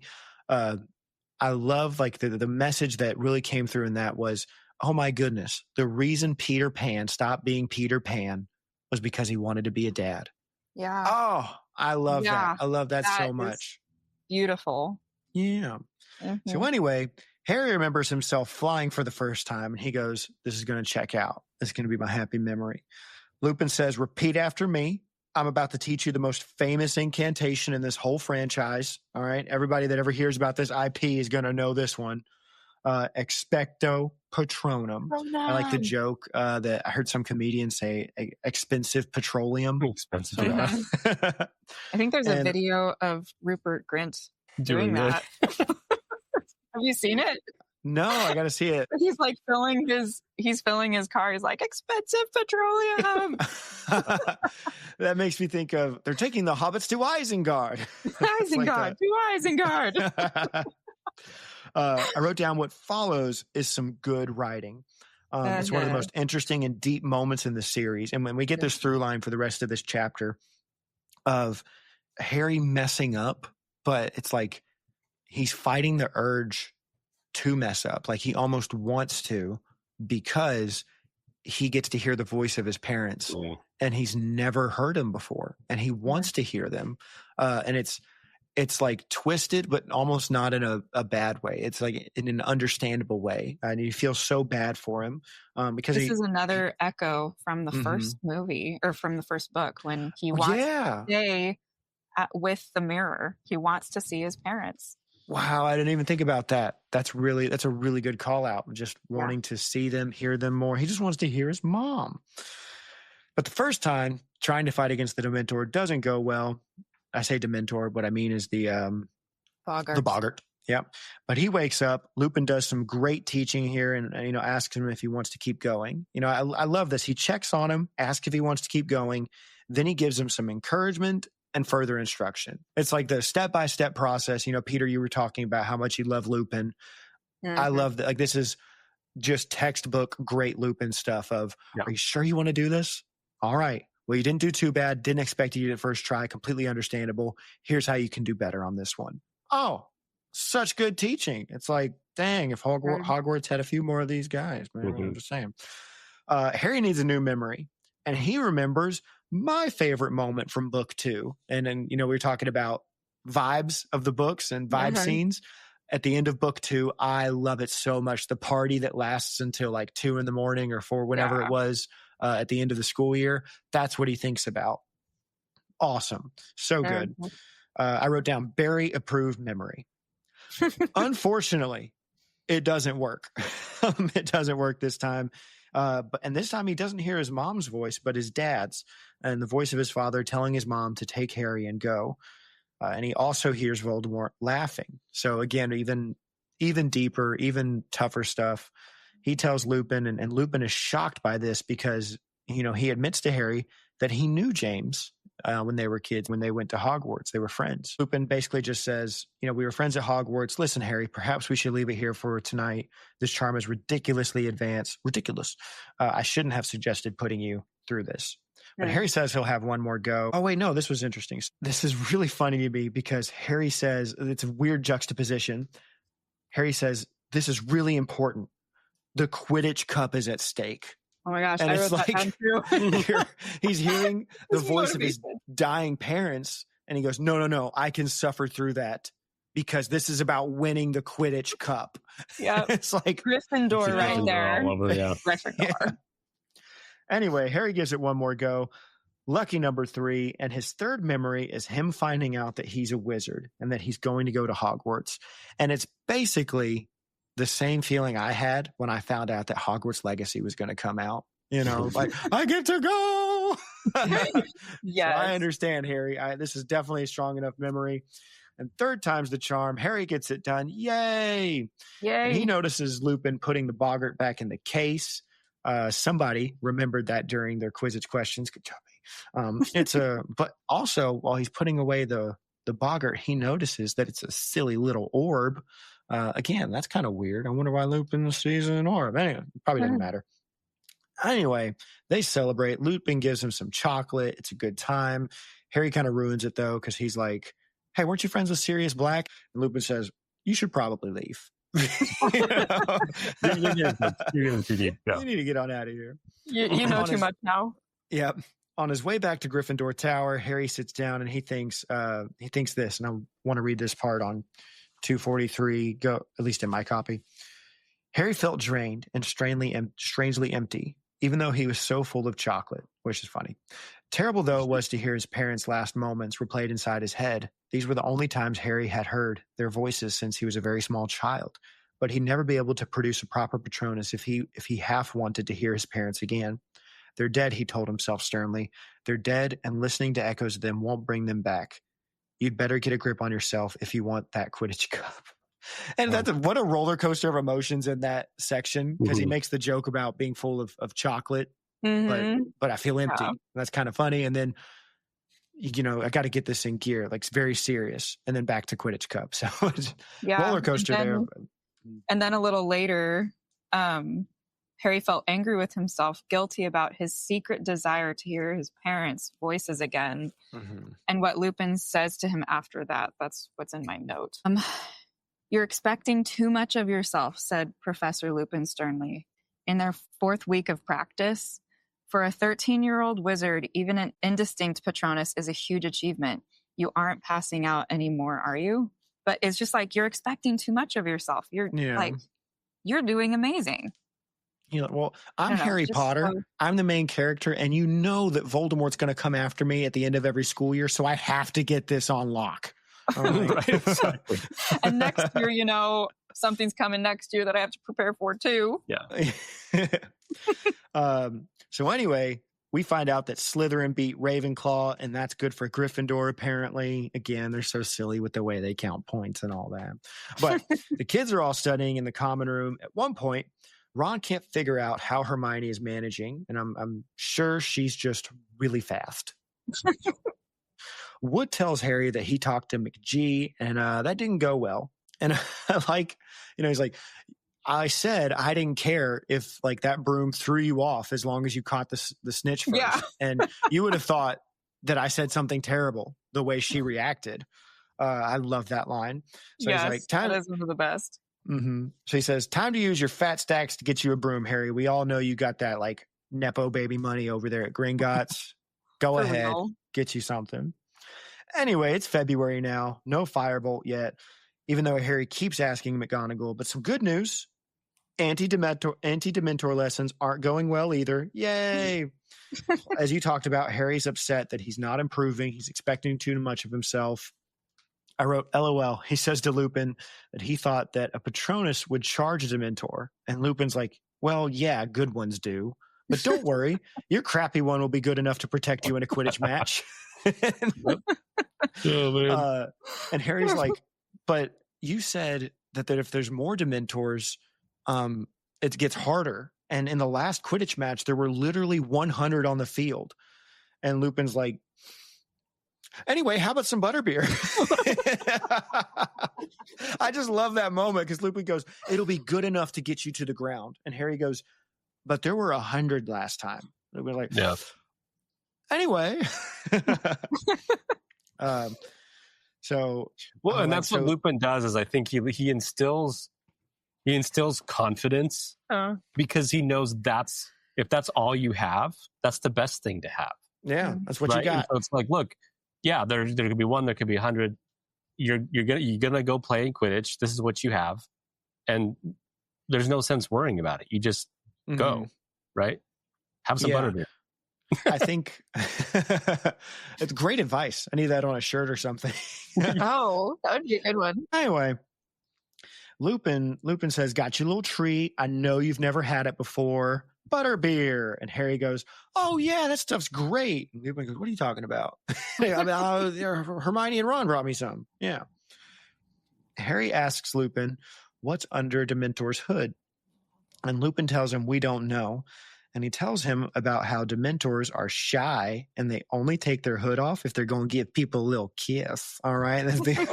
They're saving themselves till marriage, essentially. You know, that's the only time they'll kiss. Creepy. Oh. But in all seriousness, this is like a very intense part. Lupin lets Harry know that if Sirius Black gets caught, because the Dementor's kiss sucks a person's soul out. And we'll talk about this in the Golden Snitch section a little more, but sucks a person's soul out. And he tells Harry that if Sirius gets caught, the Dementors have been given permission by the Ministry to administer the kiss. And like that, I love that moment where, Harry, like at first he's really like kind of terrified by it, but he goes like, it basically says, serve Sirius right. Like he deserves it. And I love Lupin's little, especially the way Jim Dale says it, but here in the text, he says it like kind of quietly of, do you think so? Like, do you think anybody deserves to have that happen to them? Just a call to reflect. Very Dumbledore, like, are you sure you really think that? Like, very boss. Aslan too, like just like think about what you just said. I'll say this because it's a little spoiler, but I don't think it's that big of a deal. There's a creature that you can only see if somebody dies. And at one point, Harry's able to see these creatures. And Hermione goes, "Oh, that's so cool. I wish I could see them." And Harry goes, "Do you really?" It's like, think about what you just said. And so it's very similar to that moment, I feel. Yeah. I'm really glad you brought this section up just because that really stood out to me this time around too. Is just, I feel like Lupin is almost doing this. He's trying to figure out how he feels about it even because this is like his last childhood friend, and the Ministry has given this order. And it's just like, what do I do? Like, no, having the information I have, this might be spoiler too, but having the information I have, like on my best friend, on all the stuff around the school, like. Yeah. I think it's safe to assume like he knew Sirius, he knew Peter, he knew James. Like they said that pretty much in the tavern. It's his last childhood friend. Lupin doesn't have much in life as it is. And it's just like, what do I do with this? Like, do I help my friend? Like, I almost feel like this was a softening of him later, Yeah. I was reading Mere Christianity the other day, and there's a section where C.S. Lewis talks about loving your enemy. And in Christianity, we're called to love our enemies. And something he says, and it made me think a lot about like the news cycle right now. And don't worry, listeners, I'm not getting political. But the thing I wanted to mention, though, is he says, here's a good litmus test on loving your enemies. If you hear about your enemy and they did something bad, and then later you hear that they didn't do the bad thing, are you happy that evil was not committed? Or are you upset that you are like your justification for hating them is lessened? Whoa. And he was like, if you find yourself in the second category, what you're really doing is wishing that evil is more evil, that black is a little blacker, and that like eventually you'll find yourself like even despising God and going through. And so I found that fascinating. And I think that's kind of similar to what Lupin's going through here of really wishing that Sirius isn't as awful as he would assume, but what does he do if he is that awful? Yeah. I mean, that's a really deep thing because on one hand, you can interpret somebody that you hate typically is someone that's betrayed, someone that you've opened yourself up to and then betrayed it. That's why Harry feels this much hatred for him. And it's almost like if you realize that that person didn't do that thing, you'd have a natural kind of retraction of that, right? And if you don't, I completely agree with that. Yeah. Goes back to the hatred like poison coursing through his veins, just holding on to even if it is a merited hate, it still can be harmful to you. Anyway, Harry heads back to the common room, and on his way, he runs into McGonagall, and she's like, hey, watch where you're going. Also, here's your firebolt. It's good to go. Honestly, don't know why you were all worked up. We only had it for like a chapter. Harry runs into Ron. They're all hype about the broom. They get to the common room together. Right outside of it, though, they see poor Neville. He can't get in. He's like, I love Sir Cadogan. Clap this loon in irons. Yes. He's trying to force entry to the chambers within. I was trying to find that section for one of my favorite lines, and I couldn't find it. So I'm glad you brought that up. It's wonderful. It's so funny. Neville says, dang, I wrote all the passwords down on a list, and I lost the list, and now I can't get in. Harry's like, that's fine. I'm sure that's not a potential security issue that may come up later. They head into the common room, and by the way, what's the password? Odds Bodykins. Odds Bodykins. I don't even know what that means. I should have Googled it. I don't even know. They head into the common room, and everybody is hype about Harry's broom. And what follows is one of the most painful scenes in this series. Like, I hate this so much. They start to make up with Hermione. Things seem cool at first. They're like, you know what? No big deal. We got it back. How you doing, little grumpy puss? It's all good. Ron takes the broom upstairs, up to the dorm, while Harry sits next to Hermione, checks in on her, and is like, hey, are you sure you're okay? Trying to make sure she's all right with all the classes. But then they hear a crazy yell. Ron comes down the stairs, and he's holding in front of them some bloody sheets. And he's like, what is this? What? Look at it. Very upset with Hermione. And she has this horrified look on her face. And one of the most painful lines too is, it's very simple, but it's just when she says, and you know what was on the floor? No, said Hermione in a trembling voice, because I think she knows it's coming. I hate it so much. And then the cat hair is on the floor. And that's how the chapter ends. Not yay. Yeah. So sad. Yeah. Hermione just goes through so much between all of this, right? Because pressure for everything that she's undertaken, right? She's trying to level up her, ability to study and take all these classes, and then she doesn't have the support, right? And then it's you have Hagrid going through his thing, and she's trying to help him out with that. Harry and Ron aren't helping at all, right? And then these two or three things, right? And so she's going through a lot.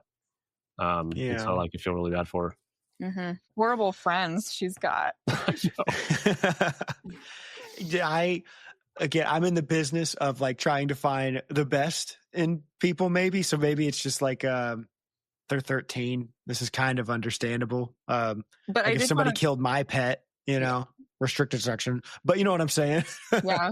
I did want to point out, whenever that little click brings up Hermione, it is always Ron. Ron is always did you see Hermione? How'd she get here? And it kind of comes off as nosy, but I think he does care about her. He keeps track of her. If she was in really bad trouble, that's a book discrepancy where it's he stands up for Hermione in Chamber of Secrets when she's called a mudblood. Anyway, he's always defending her. Yeah, stands up in this book in the Snape lesson when Snape is calls her a know-it-all, and he's just like, "Why don't you shut the frick up, Snape?" And that's when he gets his detention. Didn't want to know the answer. Yeah. But I think too, a lot of people try to, and understandably, people interpret it as a romantic feeling. But I also think too, Ron's just a good friend. Obviously, he's an emotional person. His emotions are kind of on the surface a lot, so he reacts very strongly, but he is, he's the Hufflepuff of the group in that way, very loyal and considerate. He kind of keeps track of Harry this way too. And maybe in this sense, it's just like, can you just admit that your cat had it out for my rat? Like, yeah, and that's the part I understand. Mm-hmm. In the next chapter, that's what he kind of says to Hagrid is she just needs to say sorry, which is understandable, but we'll talk more about that. Just admit that she's wrong when she's not wrong very often. Right, yeah. That's Hermione. She has to be right. Yeah, she has to be right. So he's kind of helping her grow in that sense and just standing his ground like, you should say sorry to me. I had a friend, like my best friend growing up, and he was on just a previous episode, Zach. He had this problem. Anytime he was wrong, he would explain to me why he was wrong. Like he would go, well, this is what I thought it was. So like I was right if the circumstances were this. And I was like, buddy, that's the least helpful thing you could say. But I'm glad, like, I guess he's trying to explain himself. He wants to be seen. Yeah. And that's the thing. On. Like, and that's the thing is it's like at the end of the day, we want to be seen, right? Mm-hmm. Sometimes we get in our own way, right? And it's like Ron just wanted to be seen in this instance.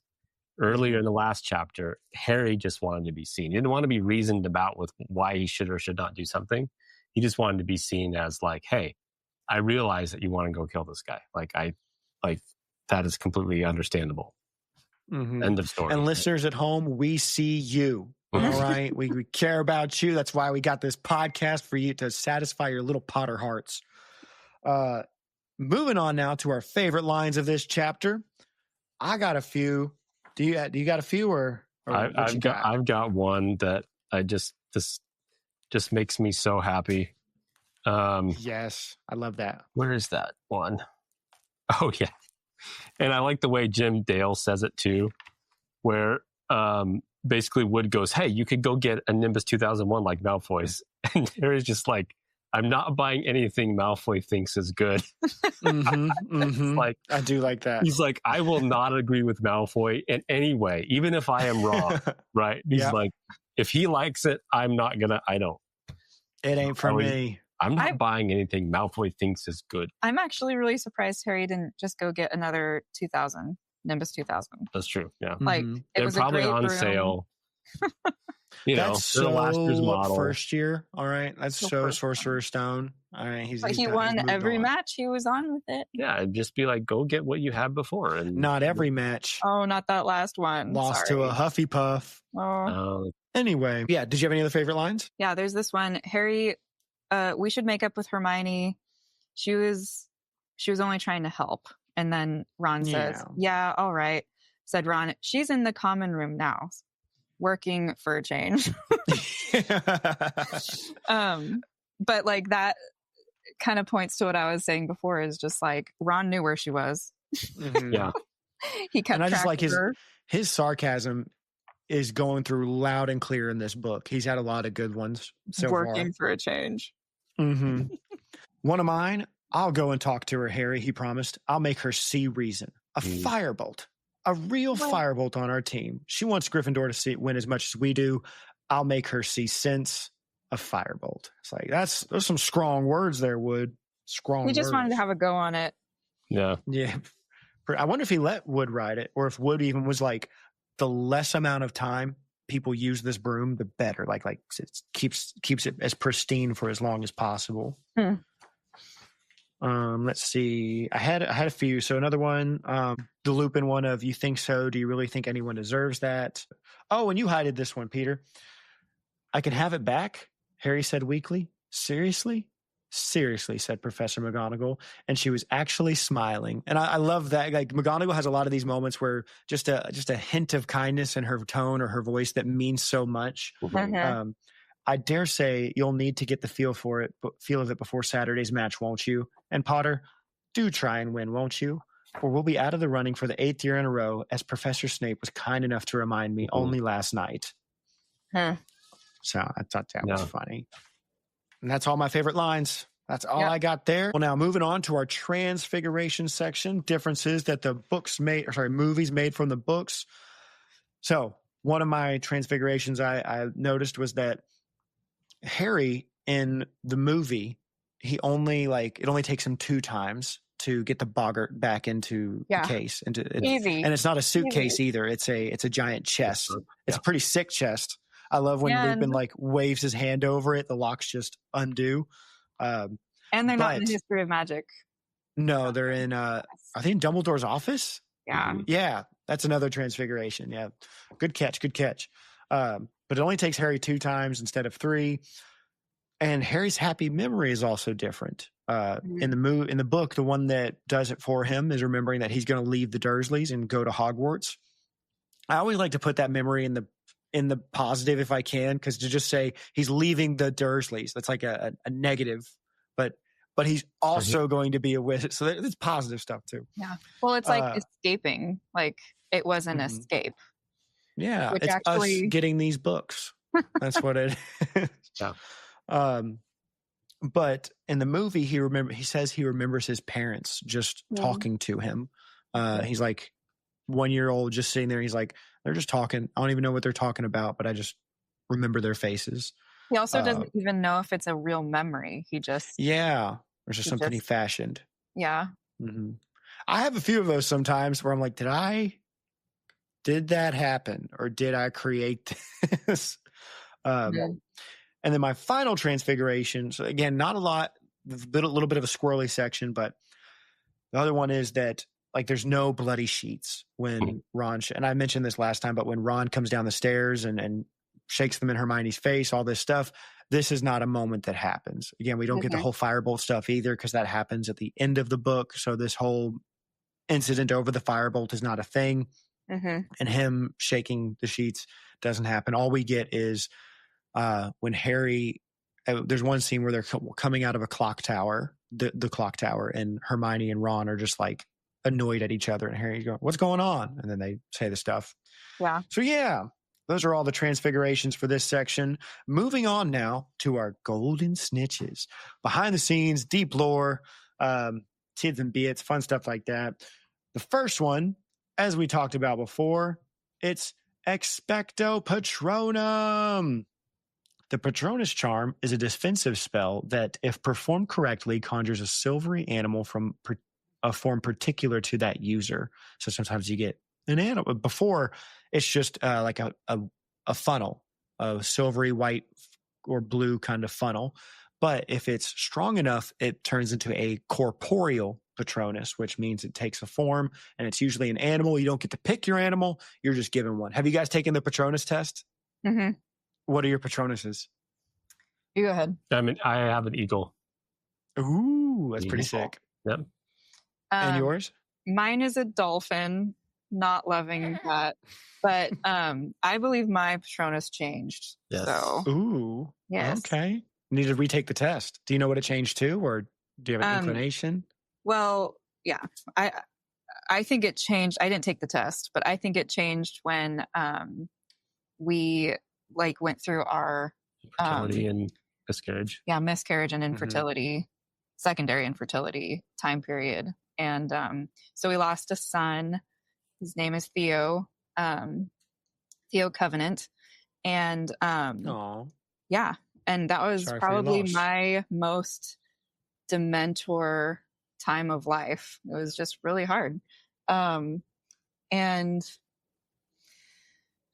I think what brought me out of it was a lot of scripture, and not even reading scripture. I wasn't even able to like pick up my Bible, and it wasn't like I was scared my faith was wavering because of this time. It was just like physically it felt too heavy to pick up my Bible and read something that like before Theo and after Theo, and like have it be so different at this moment in time. So what I loved was just like the Holy Spirit brought so many wonderful scriptures to mind and just flooded my mind.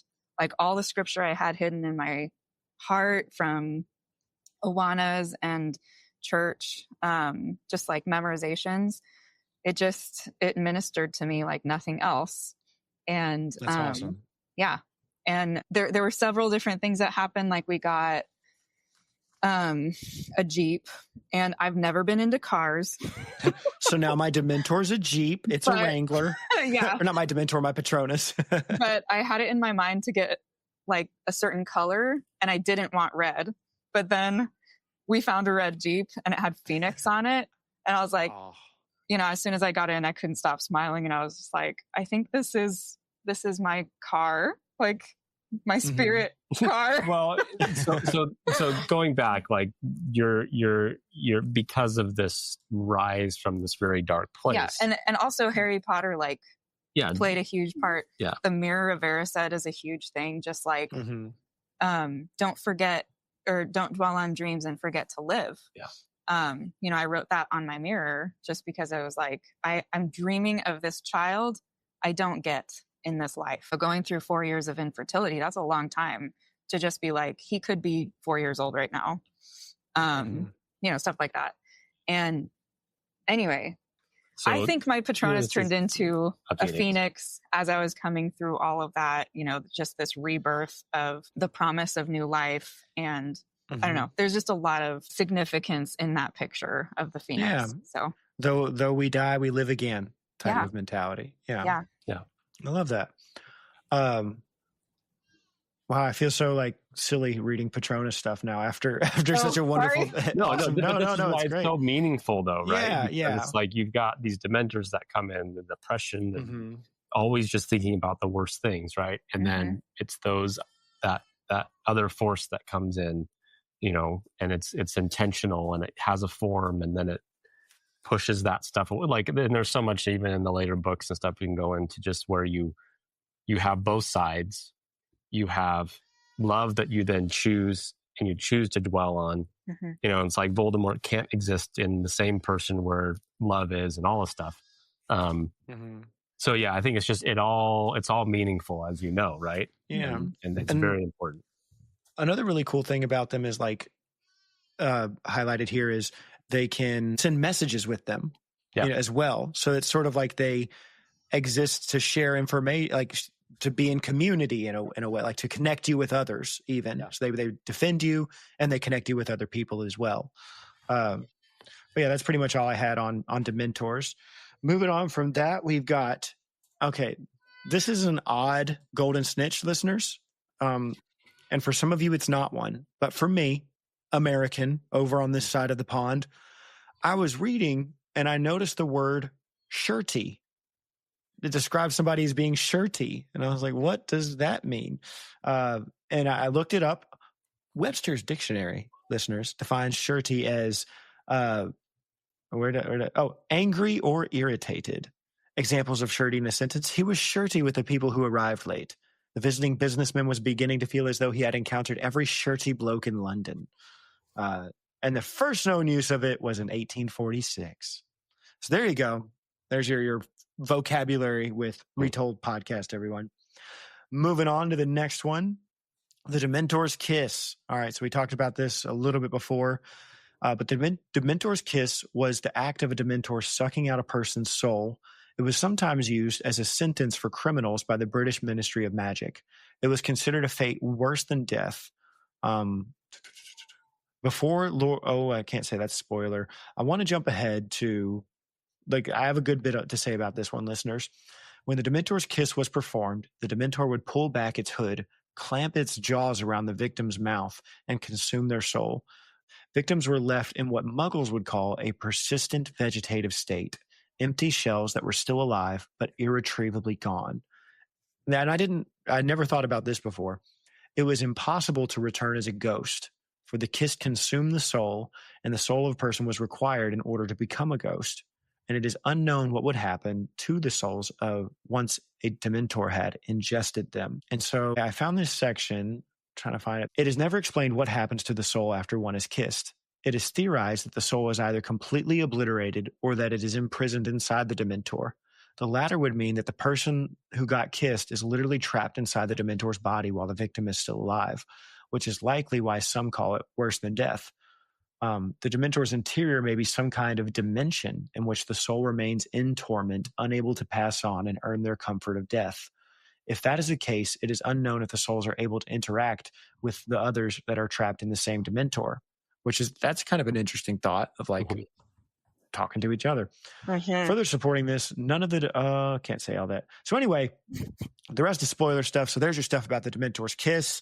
Long story short, you don't want it. All right. Well, bad experience. I had a bad experience. Yep. Now it's moving on to our favorite one, and I can't believe I haven't made this a golden snitch before, because when you ask me about Harry Potter, this is one of the first like 3 things that comes to mind. Butterbeer! Oh, yeah. Yay! I should have talked about it long before this. Butterbeer was a popular wizarding beverage described as tasting a little bit like less sickly butterscotch. It was served at numerous locations in the wizarding world and had a very slight alcoholic content. Now, listeners, if you go to the Wizarding World of Harry Potter and Universal, there is no alcohol content in it unless you put it in there yourself. Students of Hogwarts School of Witchcraft and Wizardry would often buy it when visiting Hogsmeade, and it could be served either hot or cold, or if you go to the Wizarding World of Harry Potter, frozen. Do you guys have a preference of which of the 3 you like the most? We tried both. I still need to try the hot at the Universal. We have made our own that we really like. Ooh, please send me the recipe. Yeah, we've tried like 5 it's or 6 very of the high recipes. alcohol content. No, we didn't do Please send me the recipe. I have this interesting story just on the whole butterbeer thing, and it really made my day. So last Halloween, we were out trick-or-treating, and I made some butterbeer or whatever, and served it. Yeah, served it. So I was like down on the street. I had like made this big cauldron thing. So it was like a fire was under it, and I was like serving butterbeer and things like this. Oh, that's sick. And I had my my Quidditch outfit on or whatever. So then it was fantastic. So then so this UPS truck pulls up, right? And it's like probably 7 at night or whatever. And he pulls up. And he's like, "This is awesome." The guy like gets out. He's like, "This is awesome." He's like, "You know what I'm doing right now? I am listening to Harry Potter right now and delivering my packages." And I was like, "Cool. Do you want some butterbeer?" And he's like, "Oh, you just made my day." And like he just stopped, like wasn't delivering a package or whatever. But it's like we just had this connection of like, here's some butterbeer, dude. You're like, go, Happy Halloween. Happy Halloween. Have so much fun.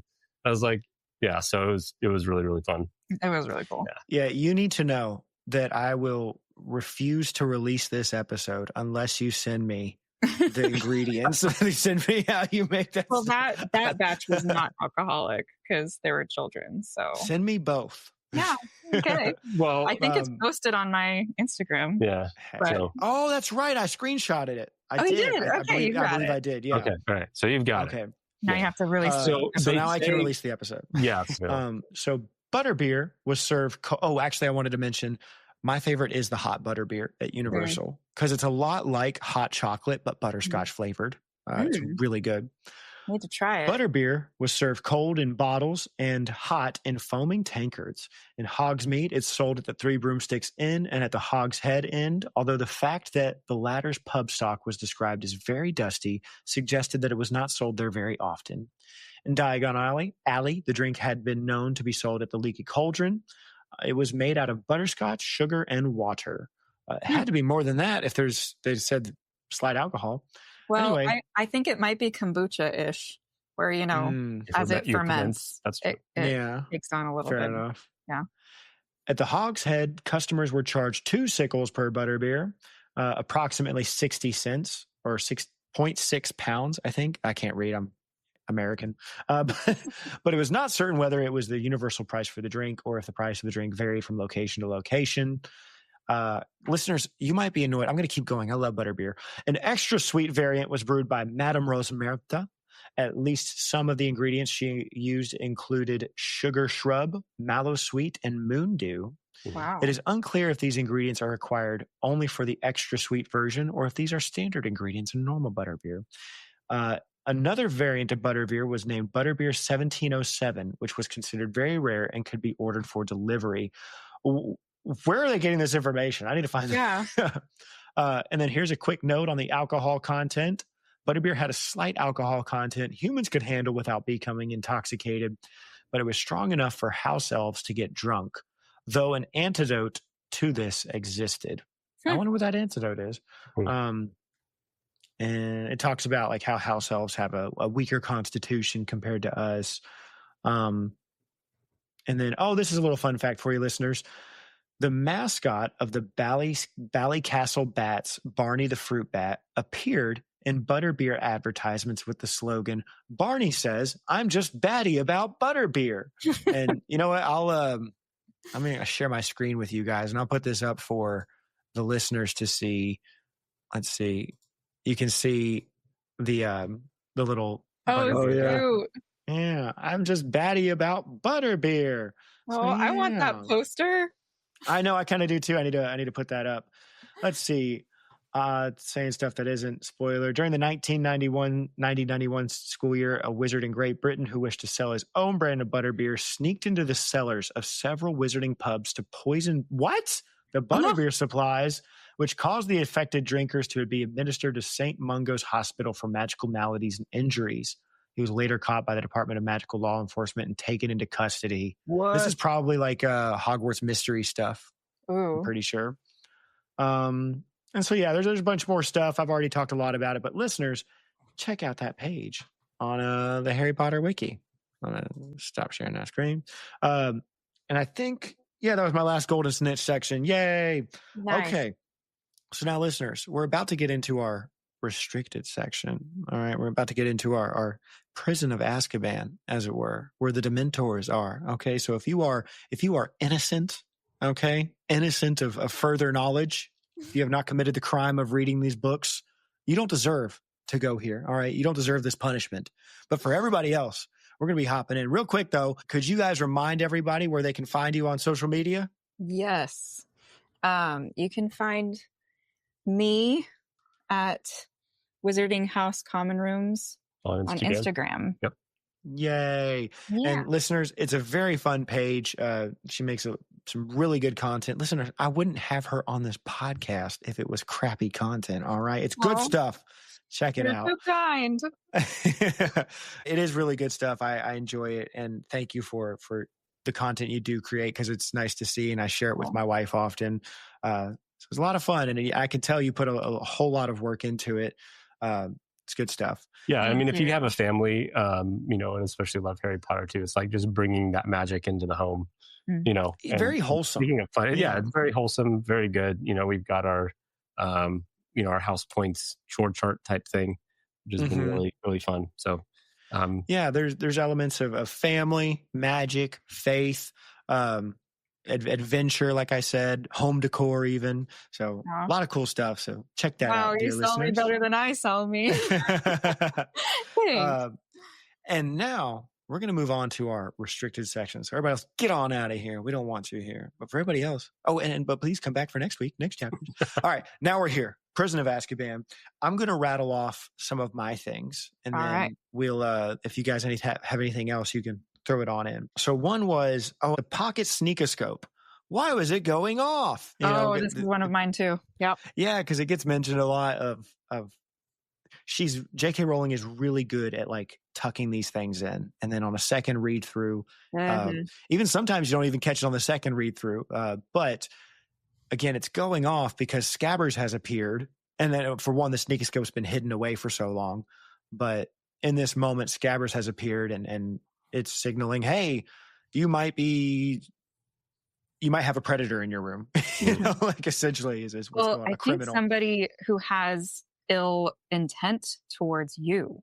So my theory on this is that this is the moment that Scabbers, Peter Pettigrew, Wormtail, he decides that it's time to get out and find Voldemort and tell him all the stuff that he's learned about Harry. I think this is the moment he starts scheming. Interesting. And because they're talking about Black, like right at that moment. And, you're kind of thrown off by Crookshanks going after him. But he's just like, the wind has changed. I have to go. I have to go. Yeah. I have to find a way to. Got to go back to my evil daddy. Yeah. So, the other one I wanted to point out was, as we talked about before, Trelawney predicting some deaths right here. All right. So here's something interesting I wasn't sure of. in one thing I've heard is, so to make it clear, listeners, Trelawney says when 13 people sit at a table, the first to rise is the first one to die of that group. And it's always been put to me that, or I've always thought when I read this was that, Harry probably stood up first because eventually Harry does die. Mm-hmm. But some people speculate that maybe Ron had scabbers in his pocket, which means 13 people were already at the table. And Dumbledore stood up first. And as we know, Dumbledore is the first one to die of this group. So that's a fun little thing. Again, very often, we talked about this a lot in my episode with Dan from the Hogwarts a podcast, but Trelawney pretty much always right, actually, in all of her predictions, which is very funny. Let's see. I wrote broom. Oh, the broom was sent by Black. Okay. All the speculation. Who sent it? It actually was sent by Sirius Black, but it didn't have any issues with it. Okay. Yeah. It was, and it was out of love. Hermione's, Justified. Yes. That's probably who sent it to you is Justified. Yeah. It wasn't. I love when she highlights that. Yeah. She's like, and then that's an echo to Half-Blood Prince too, when she guesses that she does some Eileen Prince. Yeah. Eileen Prince. That it was a woman. Yeah. She was like, this could have been a woman. And I've always thought that maybe the name Prince was already in the Half-Blood Prince book. So that's when Severus was kind of doodling. And he was like, well, half-blood, and then just leaves the prince. That his mom. Oh, like it was her textbook before. Yeah. Oh, that'd be nifty. I like that. So, yeah. Because as you were saying that, I was like, why would Prince be in there? But saying that it was previously his mother's. Yeah. If it was already written in the book. So. The other thing I wanted to call out was it said that the Dementor stepped out of the case. Now, that's interesting because it's always highlighted. Dementors glide; they don't step. So in book 5, that line is specifically said by Madame Bones. She goes, "Dementors don't step; they glide. They glide."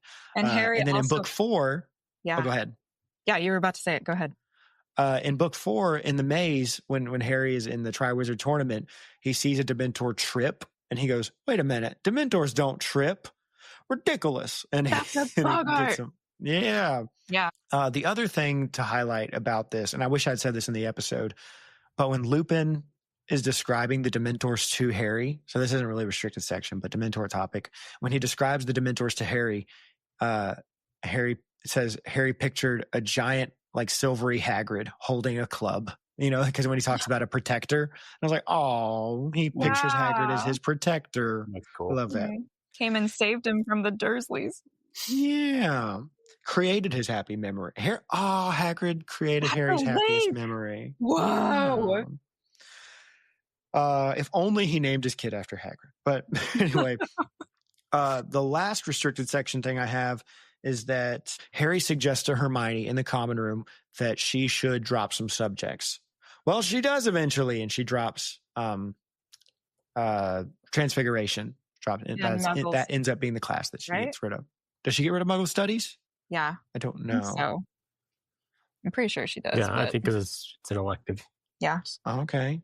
Optional. Listeners, if it's wrong, send your emails to her, not me. But yeah, so she does end up getting rid of some classes. But that is all my restricted section stuff. Do you guys have any others? Yes. So in the Firebolt chapter, when Hagrid is talking about Azkaban, he actually gives a really big hint that Sirius is innocent. Okay, here it is. Mind the Dementors weren't keen on letting me go. But you are innocent, said Hermione. Hagrid snorted. Think that matters to them? They don't care, long as they've got a couple of 100 humans stuck there with them. So they can leech all the happiness out of them. They don't give a damn who's guilty and who's not.